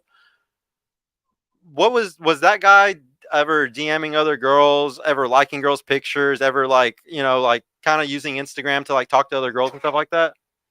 I don't know. I don't really go. Did you through ever look at it and see it? but, I mean, No, I don't look for stuff like that. yeah, No. I don't care. Like if you with me, you with me. Like and we vibe. Like that's cool. I'm not looking for stuff that's gonna make me mad. So like here, this is my only beef with like the whole Instagram thing. Okay, I'll give you an example. So for me personally, as I told y'all earlier, I'm really big about not simping, about giving out my money, energy, attention, and time to other women. I'm very big about it. So to respect my girl, that's all to respect my girl. I got an awesome girlfriend, and so like, why would I sit there and message other girls, send money to other bitches, like do any of this type of shit when I have an awesome girl, right? But so she respects me though also, and she has an Instagram that has like 50 followers on it, private, only posts like animal pics and shit. Like there's nothing like lewd, there's nothing bad or anything. So she makes me comfortable because she doesn't use her dating market strategy, and I make her comfortable because I don't use my dating market strategy at all. I have to go to the clubs to promote on the weekends. I don't talk to girls the whole time I'm there. I don't sit there and message women and try to hang out or go like bikini pictures or anything like that, because that would be me using my dating marketing strategy, and I'm in a relationship, so that's wrong. So I would argue that if y'all are in a relationship with a guy and y'all use y'all's dating market strategy, which is advertising yourself, that's fine. But don't complain if that guy still uses his dating market strategy, which is pursuing.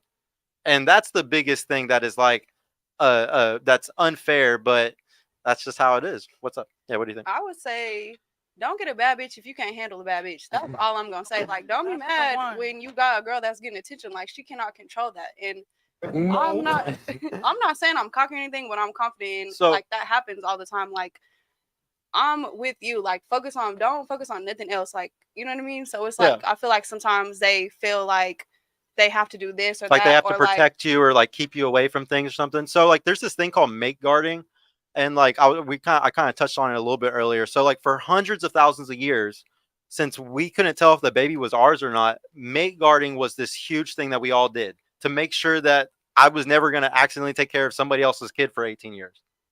So, and mate guarding isn't something that a guy does just for his girlfriend.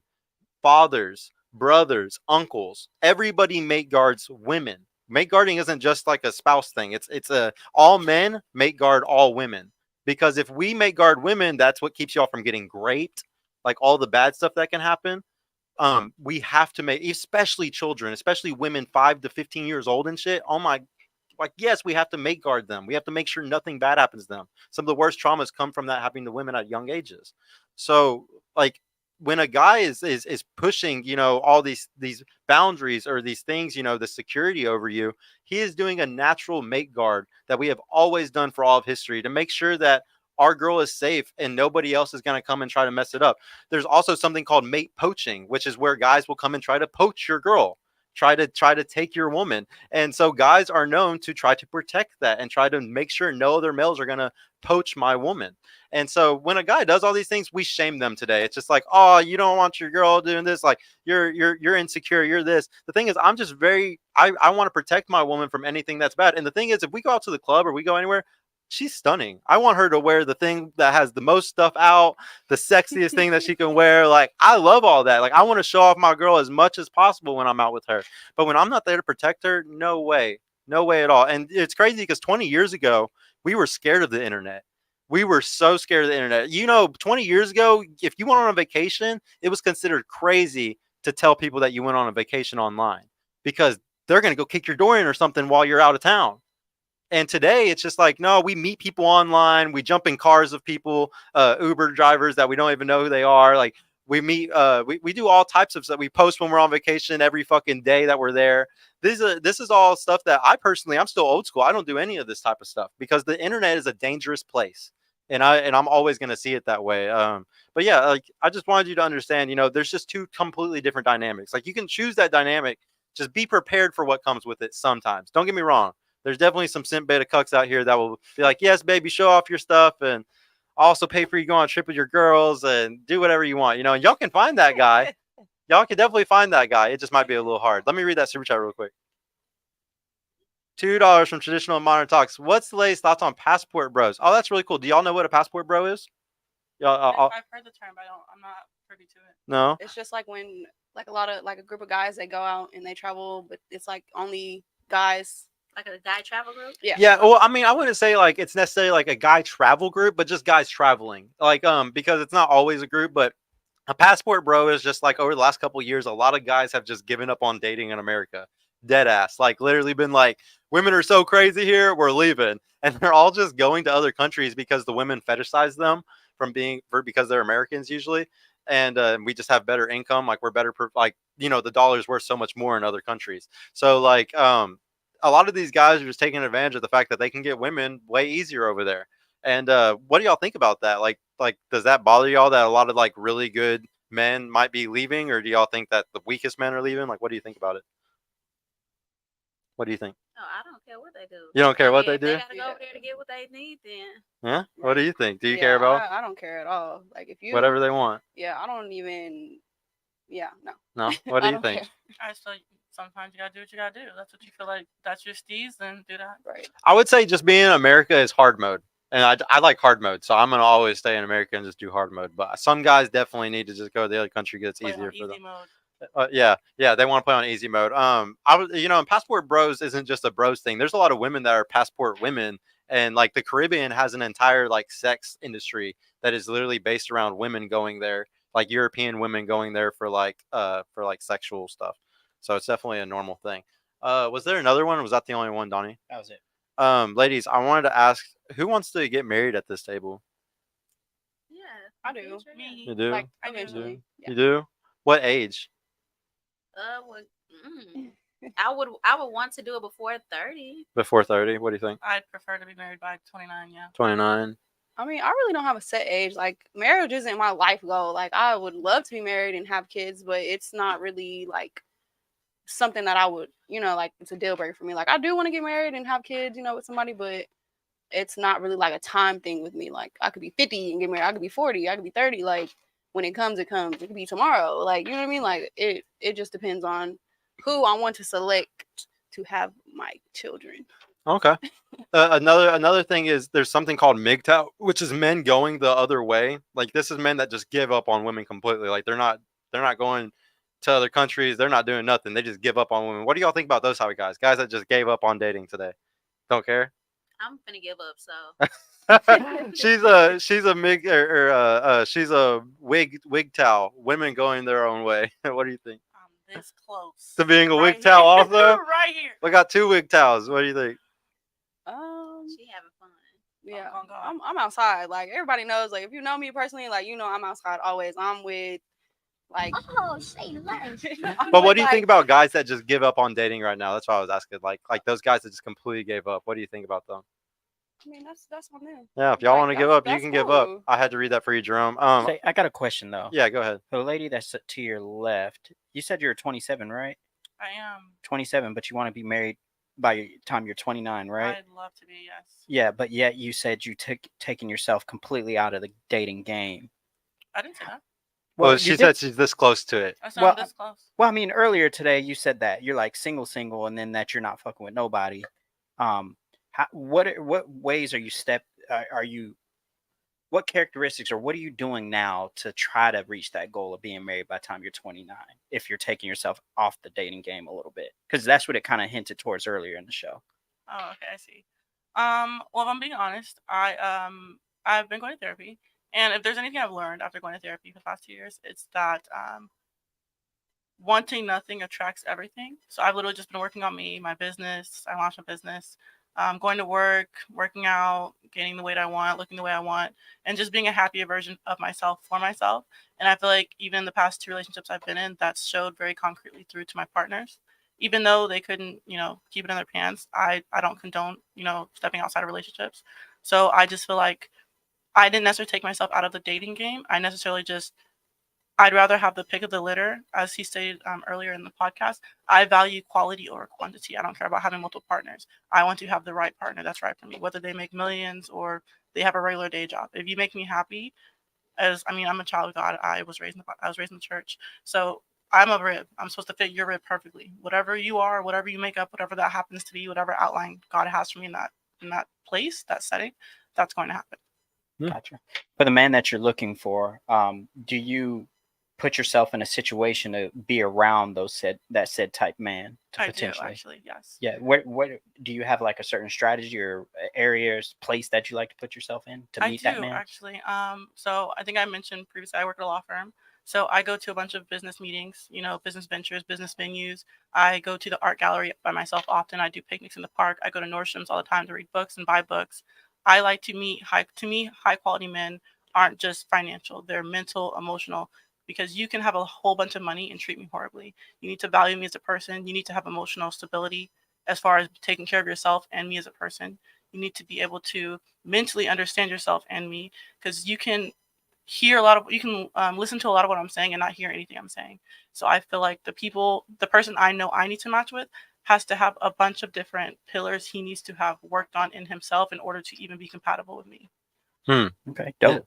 Yeah. So she's looking for the high quality man. And the high, I like to categorize. There's high quality men. There's high value men, ladies. Sometimes you can get a unicorn that's both of them, but it's pretty hard to find it. Damn near impossible, but I'm looking. Yeah. I want to say though, one of the big tips I give all the time for women on the panel though is I say, if you want to be with a lawyer, work at a lawyer's office. If you want to be with a doctor, become a nurse or work under a doctor. If there's a certain type of guy that you want to be with, find a way to work under them, because that's a good way to get around a lot of them to possibly be with that one day. I wanted to ask really quick, what is or do y'all want kids? Absolutely. If I'm married. If you're married? I do, yes. Yeah? Yeah, if I'm married. Y'all do want kids? Yeah, Okay. if I'm married. I wanted to ask what he had. Do y'all know what misandry means? Do you know what misandry means? No? Do you know what misandry means? I'm not privy to that. You know what misandry means? It means that you hate men. Do any of y'all have a hatred for men at all? Of course, I hate them, but I need, I'm not into women. I just hate guys. You gotta get over that trauma, girl. Do you hate men right now? I don't. No? Do you hate men? No. She's not. I want to say I hate them, but it's She's a little frustrated It's a right now. love hate. Love hate. It's okay because we're gonna have you come back on the show multiple times. We're gonna work through that misandry till it's all gone. You're gonna. I would see. The thing is, ladies, like we all hate what we don't understand. So the thing is, like, there's a lot of men out here too that I coach, and they're misandrous or misogynist. Like they legitimately hate women, and it's because of their mother, their dating life, like the women that they dated or something, and they legitimately have traumas that they need to get over. And I would say that everybody needs to learn to understand the other sex more, because by a guy will stop being a misogynist whenever he learns why women do what they do. When it's like, oh, okay, she just did this because she's hardwired to do this. She's hardwired to want a guy that's a provider. Of course, of course, this was going to happen. And same with y'all with men. There's a lot of things I talk about on the show that's really uncomfortable and it might piss you off, but y'all just got to understand that it's just to help you move easier. It's a tool belt. And now that you have these tools on your belt, you can use them when you need them. And you can be like, okay, I understand. This is how men are. I'm not going to hate men, or I'm not going to be bothered when they do this. I'm just going to understand this is how some men are. And this is why. Let me read this question. Question from the ladies: have you dated a man that makes $100,000 a year, and what happened? I don't know what they made. You didn't know what they made. You never asked them. Man, you should ask. I've dated one. Dated one, Yes. and what happened? I just found Was out. he the cheater? Yeah, he had multiple women, different area codes, and I found out at like 3 in the morning. Oh wow. Yeah, but I feel like I'm not in the stage of my life where it's like we have to be together, or like I'm forcing you to be with me. So like more for me, it's just like dating around, or so it's just like me. I'm more like athletes. Yeah. So Yeah, like, no, you're so like I've had a lot of tall women on, or women that are like athletes, and they like have the same kind of preferences as you, because obviously why would you want to go out with like guys that are shorter than you with heels and stuff like that? And I just want you to understand though, like it's dangerous though, like because like I was telling her about alpha widowed and stuff like that. Like when you deal with a certain caliber of men just consistently, it makes it really, because you said you want to get married one day, like you want to have kids one day. We need to remember that like the bracket that you're shooting for is an extremely small bracket. Like guys that are 6 foot tall, do you know what the percentage is? I don't know. It's only 12% of men. Only 12% are 6 foot or taller. So whenever you're getting a guy that's 6'4", 6'5", we're talking less than 1%. Oh, Less they than out one. there. Oh, yeah. They like I'm Oh, not. If you're oh. not 6'4", 6'3", I'm not even looking your way. Like it's not yeah. hard to find them. Oh yeah, I know Especially, it's not, I know it's not hard to find them, but I want you to understand there's a huge difference between finding a guy to have sex with you and a guy to marry you, or a guy to like have a relationship with you. Right. So just be careful, because you're getting yourself into a position where there's only a certain type of thing that you're going to be able to have, and then those guys are never going to settle. They're never going to be like, why am I going to fuck this girl only whenever I have literally 10 on rotation every week, which those athletes do. One of my big, and so I know I'm going to sound like a dad right now and shit, but the thing is like, I really teach women to keep their legs closed. And the reason why is because every day that you're just having that casual sex, or you just have those guys that are just, like your fuckboys or whatever, you could be walking past that guy that is your husband, that guy that is going to give you children one day. And if you're digmatized, if you're sitting there focused on this asshole that's not going to ever take you seriously, you're never going to see that guy. And so like one of the big things I teach is being celibate. Like that's why I asked at the beginning, are you single, are you single? Because there's a huge difference. There's a huge difference between a girl that's not sleeping with anybody at all and somebody that has casual sex. Because if you're even having casual sex, certain guys are going to be invisible to you that might be your husband. And I'm not going to sit here and say like you need to do this or anything, but I just want you to think about it. I just want you to go home tonight before you go to bed. Just think about what I'm saying. Just really, really resonate. Think about, the type of man, like, do you want marriage? Do you really want kids? And, if you do, just reconsider, just take what I'm saying as a little bit of a consideration. I wanted to, ask really quick, like, what do y'all think your purpose is? Wait, I wanted to go back to what you just said. Yeah, go ahead. That is so true. Like, whenever, me personally, when you stuck on one person, when you messing with somebody, you could really just be stuck on them. So while they was doing their bullshit and you didn't let these 3-4 people slide, one of them could have been your soulmate, but you was so stuck on this that you knew that wasn't gonna work. And like you said, they become invincible to you. Yeah, and like I've seen it happen to a lot of girls, because I like y'all don't know this, but like all my best friends are girls, ladies. Like I had mostly groups of women my whole life as my friends, and like I've seen a lot of them get to certain ages, and like they had opportunities with amazing dudes earlier, and they blew it, and now they cry to me and they talk to me about it, and it's just like I don't know what to say. Like you had the opportunity and you lost it, you know? I could say like for me, like I can have the opportunity right now, but it's just the fact that I don't want to. Like I can have a relationship tomorrow. I can have a relationship next week. Like you know what I mean? I But feel if like it's not where from it's the guy like, that you want, then it doesn't matter. but it could be, but it's saying like if I wanted to, I'm it's telling you know. you, I would argue that if women could have the relationship from the guy that they really wanted, they would have it. Like every girl wants, no girl wants to be for the streets. No girl wants to be in the streets. I literally talk to a lot of women all the time.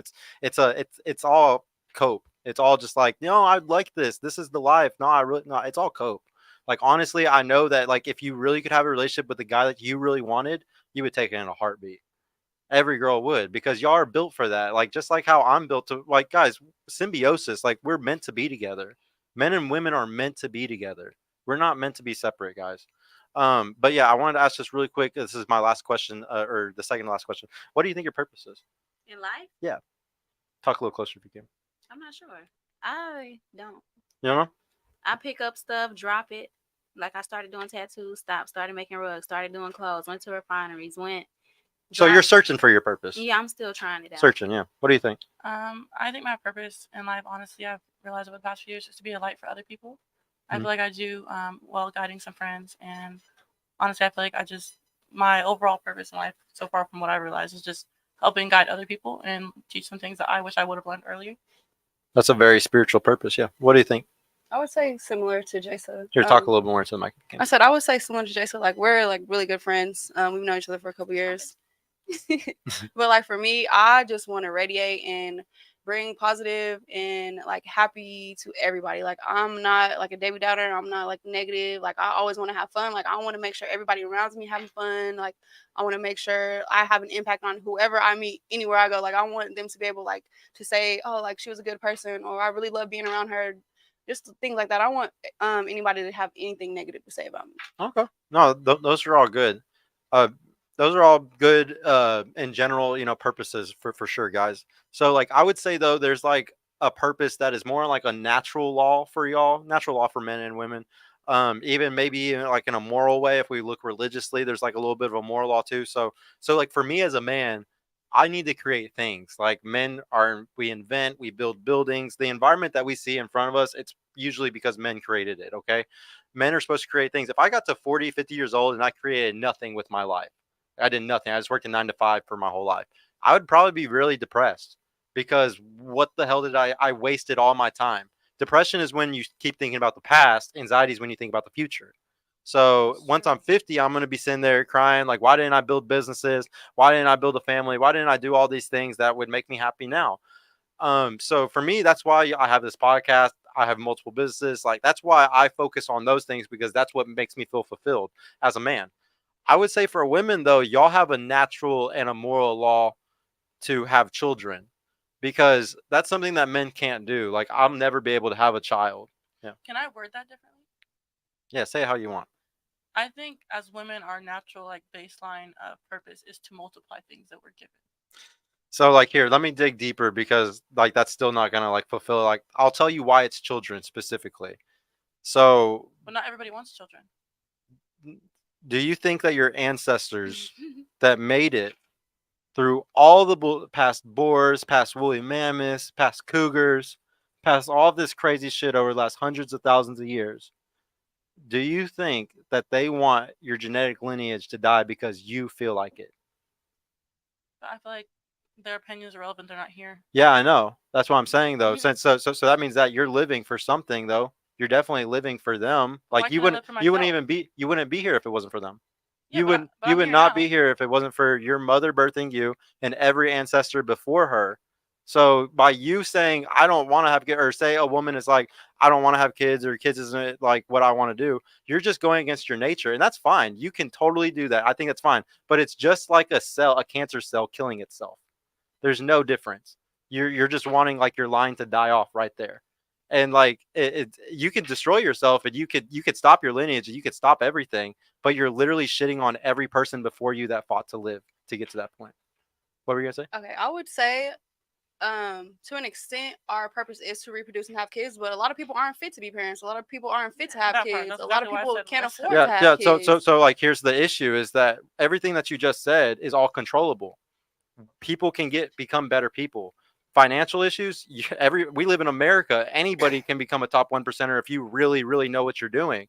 We live in the greatest. Oh yes, no, you have no idea how lucky you are to be born in America. You need to go to another country or talk to immigrants that come here from another country and see how lucky we are to be here. There's a lot of fucking, what's his name at the gas station, the fucking Indian dude at the gas station, fucking, oh yeah, what do you need? Like, yeah, he's all fucking happy as hell making money off of stupids like us that been living here for fucking 20 years and still giving him he's making money off of us. Like, trust me, we live in the luckiest country in the world, and if you think that you can't become a top 1%er, you just haven't learned enough.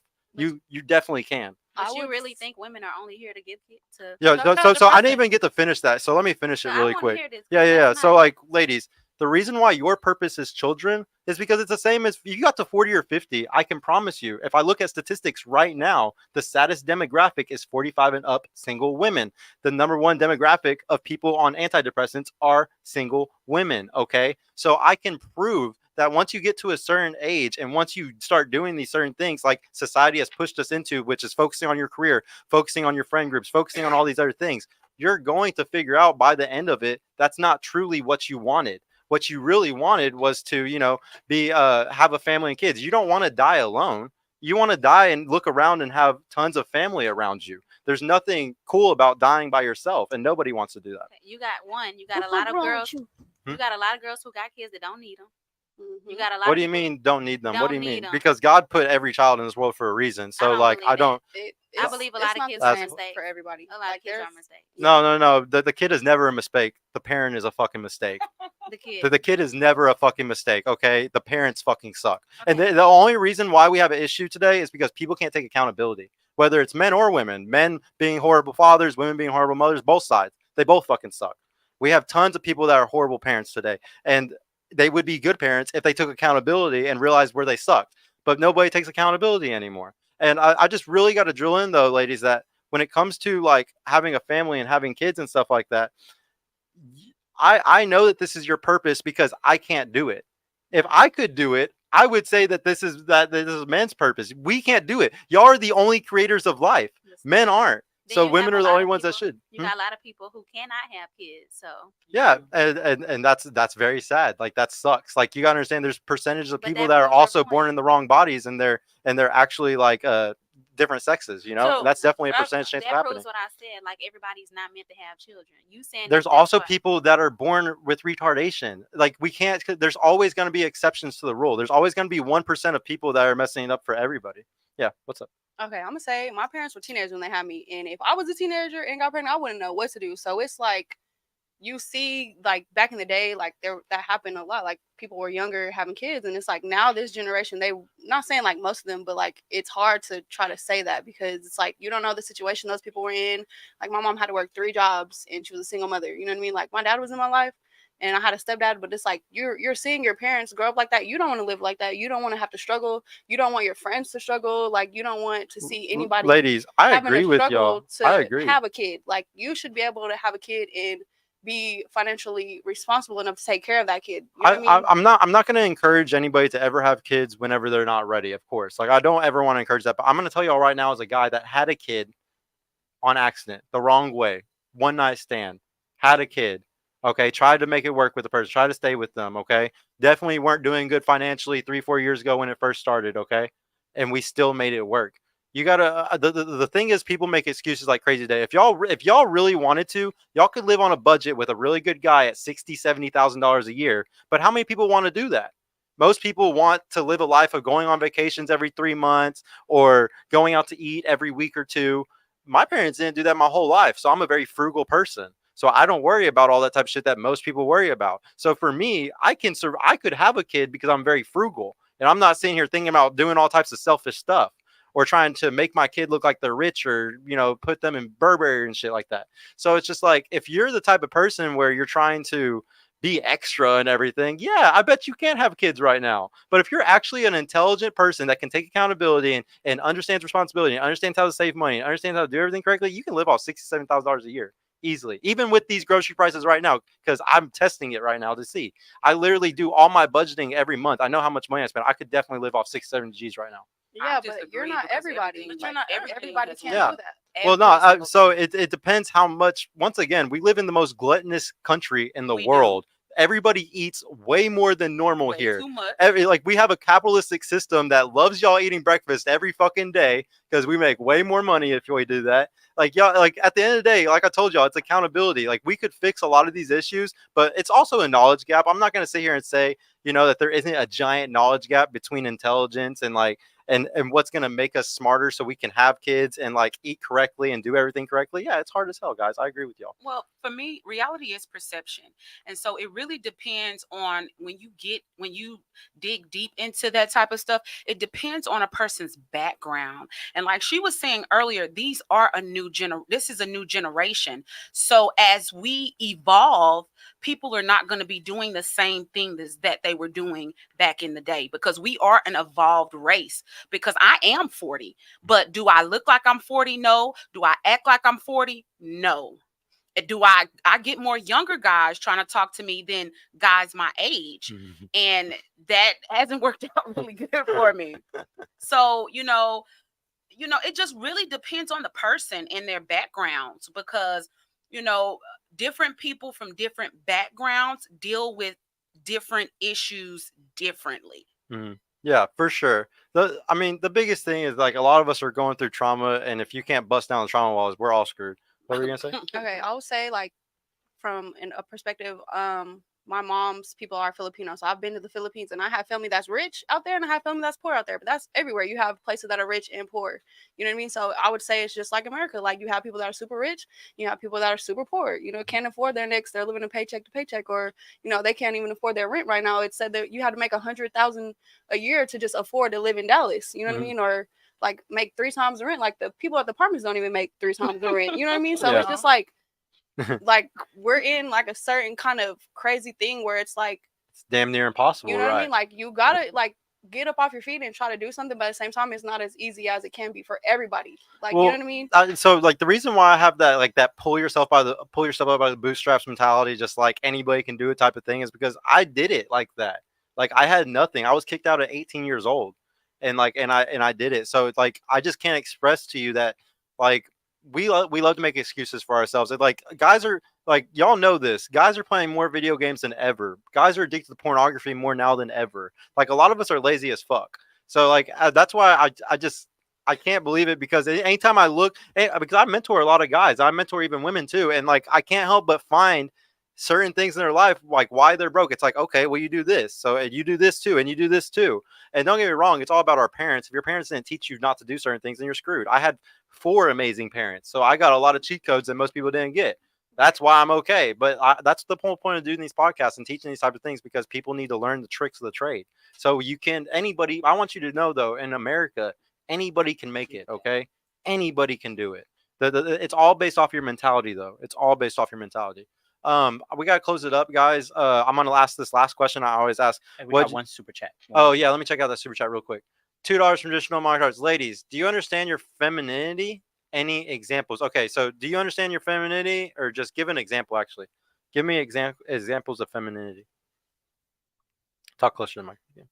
I'm trying to think right now. Come back to me. Come back to here. We'll start over here. Okay, I would say my femininity is like I want to be submissive to a man. Like I want you to be able to make me feel like I need to be that way, or make me feel like I'm not really that affectionate, but I like people to be affectionate on me. And so like I'm kind of learning to try to be affectionate. Like I got a lot of affection when I was growing up, but I'm just like, ew, don't touch me. Or like, okay, like maybe we can cuddle, or like, you know what I mean? But I just feel like I said, like I've been with a lot of like tough men, so it's hard for me to try to be like a little more feminine when it comes to like dating, or like hanging out, or like like cuddling, or like holding hands. Like I hate PDA. Like don't hold my hand, and don't like kiss me in public. Like I don't know why I'm like that. Even like with those masculine dudes, that's how you are. Yeah, I'm really surprised. I figured that like, the more masculine he is, the more you'd want to hold his hand. Yeah, but I don't know. For me, like I'm trying. I really am. Like I've just not been like a really big PDA type of person. Like, I mean, that's you know, fine. I don't think PDA is that big of a So deal. you ain't holding hands walking down the street. Instead, you just like, Stop being a bitch and come on. I don't know, my hands getting a little sweaty. Like, hold on, let me fix my hands real quick. Like, I'm working on it. I'm working on it. What do you think? Give me an example of some femininity. Do you understand? I do.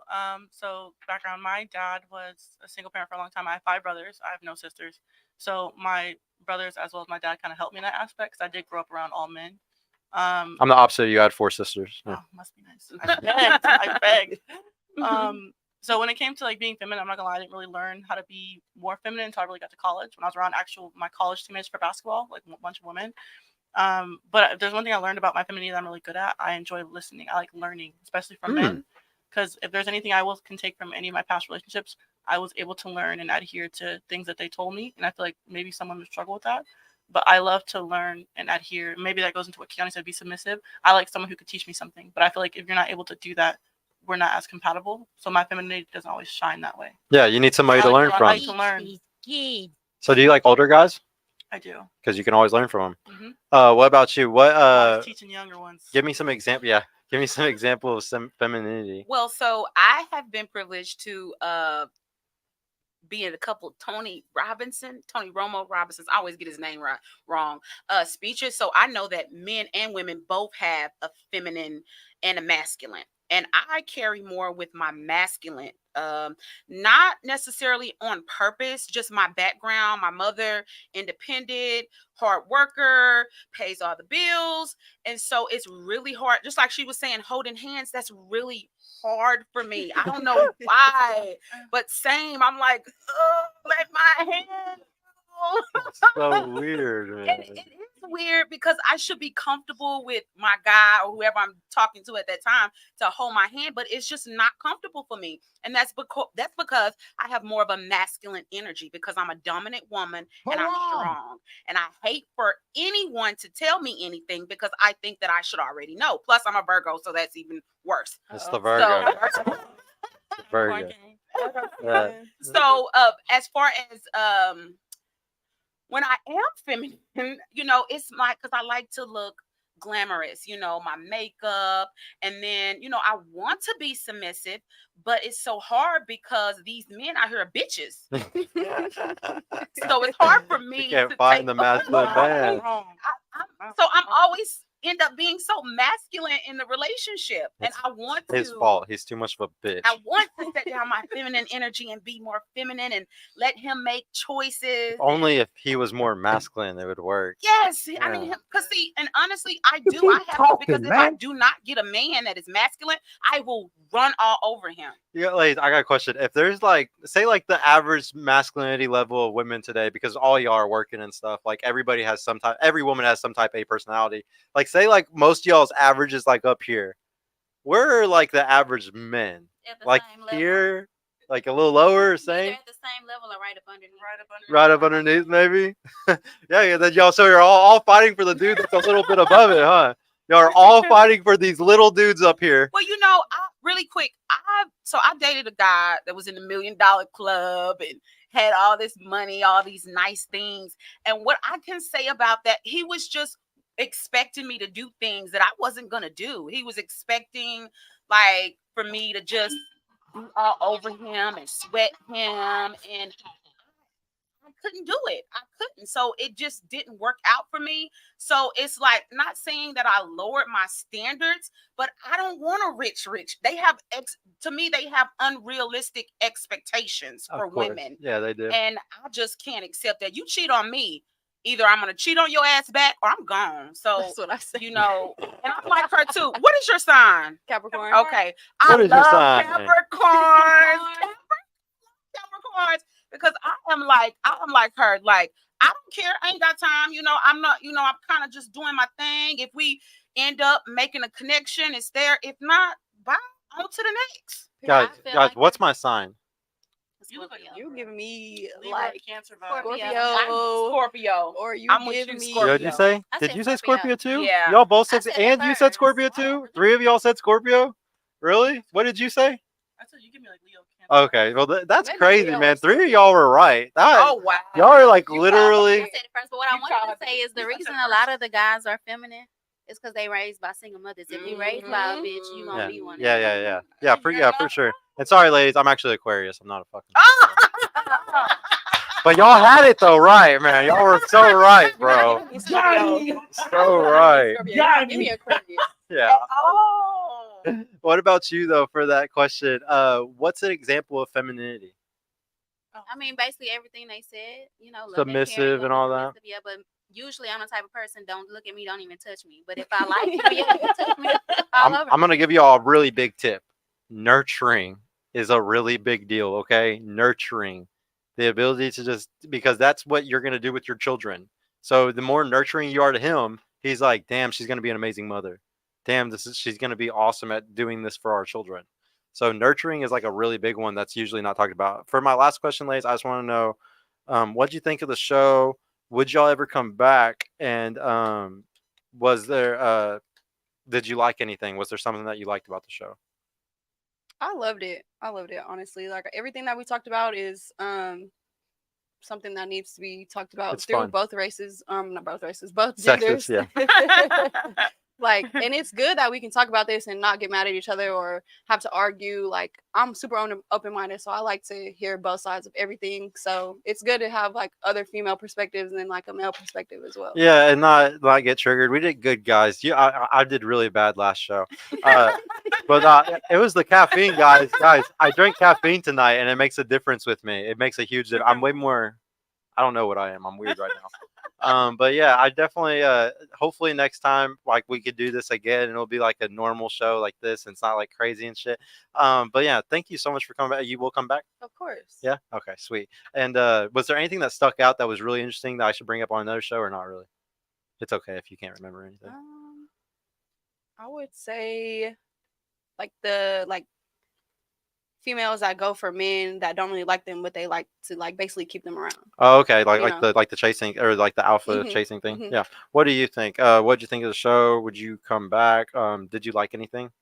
I think the show is pretty great. As you said, it's cool and very interesting to hear other women's perspectives because we all go through different things, as well as a male perspective. I would love to come back. Also, to touch on the subject she just said, I would love to hear you have that conversation with a panel of men. Okay. So the only reason why we don't do panels of men is because ironically the internet hates guys. Like we would get one view for the whole show because just like honestly nobody cares about men's opinions. Like they just don't. And I'll explain to y'all why though. Men are disposable. So for all of history, nobody gives a fuck about normal men. Now if they were high value men and they all were rich and they could teach some type of value to like become rich like them, yeah, I would love to do a panel of guys like that, but it's hard to find. Just like how y'all can't find them, I can't find them either.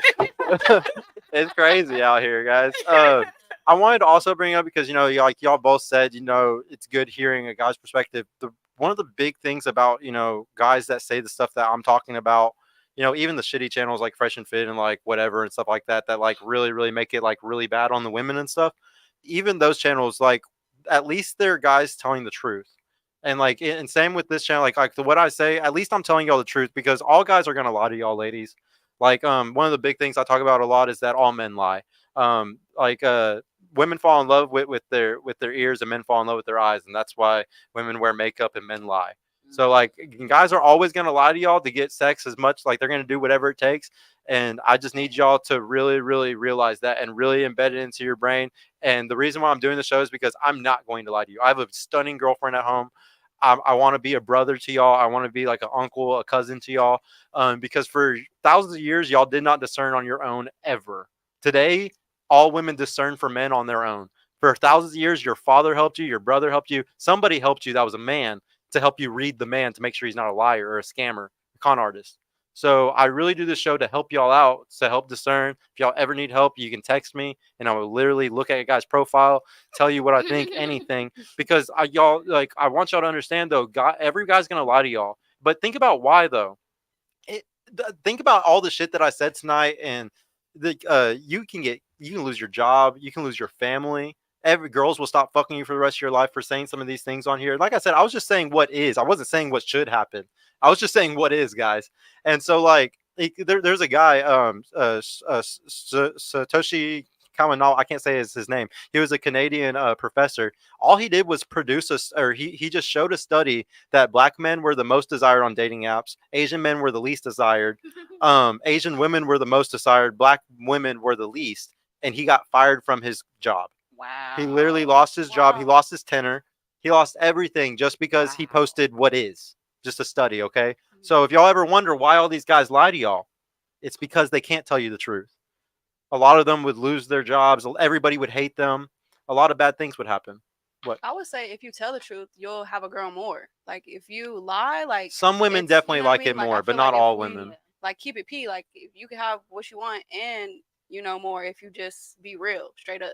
Yeah, I definitely think that guys should be more honest about these things, but I mean, you shouldn't be so honest about it that it shoots you in the foot. And a lot of guys, if they were honest about this stuff, like I own businesses, so I'm not going to lose my job over this.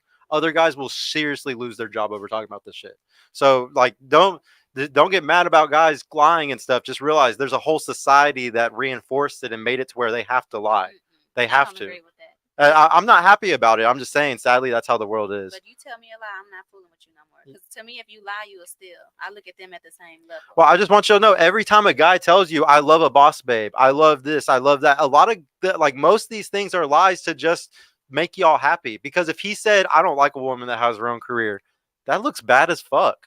Most girls would instantly be like they would get an ick instantly because most women are boss babes today. Most women want to have their career in their bag. So if a guy said that on the first date, like I would, it looks horrible to probably 90% of my dates that I would ever go on. Luckily, I found a woman that's perfect for me, and it did happen like that. But I mean, for most guys, they can't be honest about this stuff. What about you? I know you just hopped in on the end, but what do you think of the show? Are you going to come back?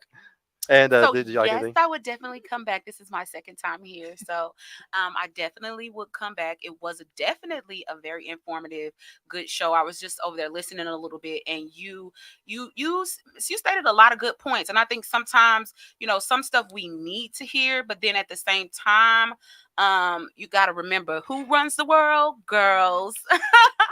So with that being said.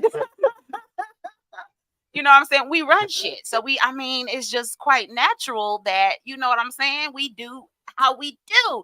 And I agree. I think I'm a little different woman because, as the masculinity that's in me. And so I forgot what the hell I was about to say.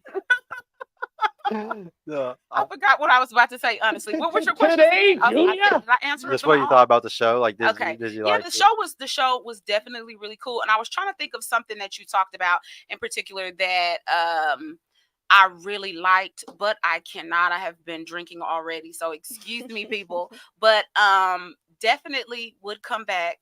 Love the show. Needs to be talked about.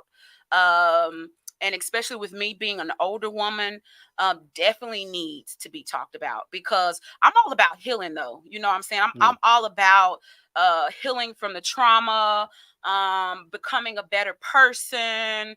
And honestly, I do agree with you on keeping your legs closed, only because men will set you up for destruction. They'll set you up because they know that they only want to have sex or whatever the case may be. But he won't ever say it. He won't say it. He won't say it because he knows if he says it, you're not going to do it anymore. That's why y'all love honesty so much, because y'all want to be able to have the ability to walk away whenever the guy is just using you just for sex. That's why y'all love honesty. And it goes back to the thousands of years ago thing. Like, obviously it's way better for him to be honest with you than you to like have your whole life ruined, What about you though? What did you think of the show? Did anything resonate? Would you like to come back? Yeah, I liked it.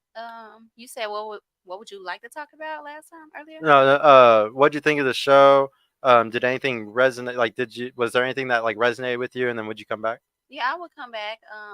I like the topics that you did. Yeah. But I agree with what she said when she said you should do guys. I know you said you think guys. People. If it got clicks, I would do it, but I just don't get clicks like that. Sadly, the only way that I can make this into a something that can grow and get better is just doing women. That's why you see a lot of shows that are doing these types of things, because it gets clicks. People want to hear women say this stuff. I'm the only show that wants the women to learn this stuff, ladies. Like, I'm the only show that the whole point of it is for y'all to come back and to teach you these things, give you the books I read. Like, I want y'all to go read Marty Hazelton's Hormonal, Dr. David Buss's Evolutionary Desire, Alpha God by Hector Garcia. Y'all go read these books. Y'all can know all these stats like I know them, and you will be able to completely discern through life and understand everything instead of being confused. It's way better to understand life instead of be confused by it. I also wanted to note back to just one thing really quick. I want a lot of this is Purple Pill Pod because there's red pill, there's blue pill, and like I gotta make sure everybody that's watching and y'all understand like I'm not a chauvinist. Like, it's not men are good or better than women or anything like that. It's just that we're equal, but we're equal in completely opposite ways. Okay, so like men are very physical, domineering, right? They're very big and strong. They're overt. We can talk loud. We can control a whole crowd by talking a certain way. Like, men are very overt people. We go and control the environment, like we were talking about. Y'all have always been small, vulnerable women for all of history. Okay, so y'all's power, even though we're big men, big strong men, y'all have a power that is the opposite of that. That is subliminal. It's covert. It's cunning. It's all nonverbal. Y'all are extremely powerful, and with extreme power comes extreme responsibility. Just like how a big, strong man has a ton of responsibility to not go beat the shit out of people or go do some crazy shit. Like, y'all have immense power, ladies, just being women. Emotionally, though, type of power that a man will never have. Okay, and we weren't built to have those type of powers. Y'all got to understand that just because you have these immense powers today, this ability to swindle men or convince people to do this, or just use your body, your pussy, or your sexiness to get certain things out of people, that power comes with great responsibility. Just like me as a guy going to the gym and getting stronger and stuff, I have a great responsibility to protect those around me.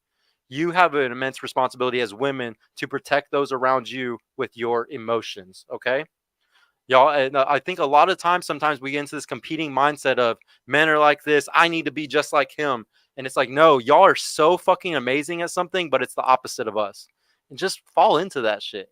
Fall into that shit and practice it and become amazing at that. And I guarantee you, you're going to find that your energy, like, you're just as powerful as all the men around you, but in a whole different way.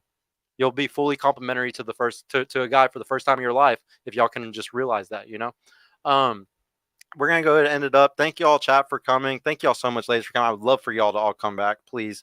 This was a really good panel. I guess caffeine does good for me, guys, because I kind of did good on the show. But yeah, I will see y'all on, what's today? Wednesday. I will see y'all on Friday, guys. I don't know what I'm going to do the pre-show on yet. We'll figure it out. I think I think Dr. Matt might be coming on Friday. I need to follow up with him and see, but might have Dr. Matt on Friday, guys. So we'll see if that ends up happening. But I really, my baby, happy birthday. oh, shout out to her baby, happy birthday. I don't know who her baby is. Happy birthday. Happy birthday. Guys, please make sure to like the video on y'all's way out if you are still here. Anybody who wants to sign up for Emergent Values Mentoring, we got a couple slots open, so you can DM me on Instagram info if you're interested in joining the mentoring program. Make sure to go subscribe to our other channel, Purple Pill Pod Live, so you can catch all the live shows over there. We're trying to see if the algo helps us out. Also, make sure to comment under the video as soon as this is over. If you're watching right now, like the video, comment under it. Push us in the algorithm, guys. We got to get pushed out there. I appreciate y'all so much. But yeah, peace out. Have a Really good night. quick, check out your girl. It's ZJ Styles, the T with the Z. I have my own podcast as well. Okay. Peace out.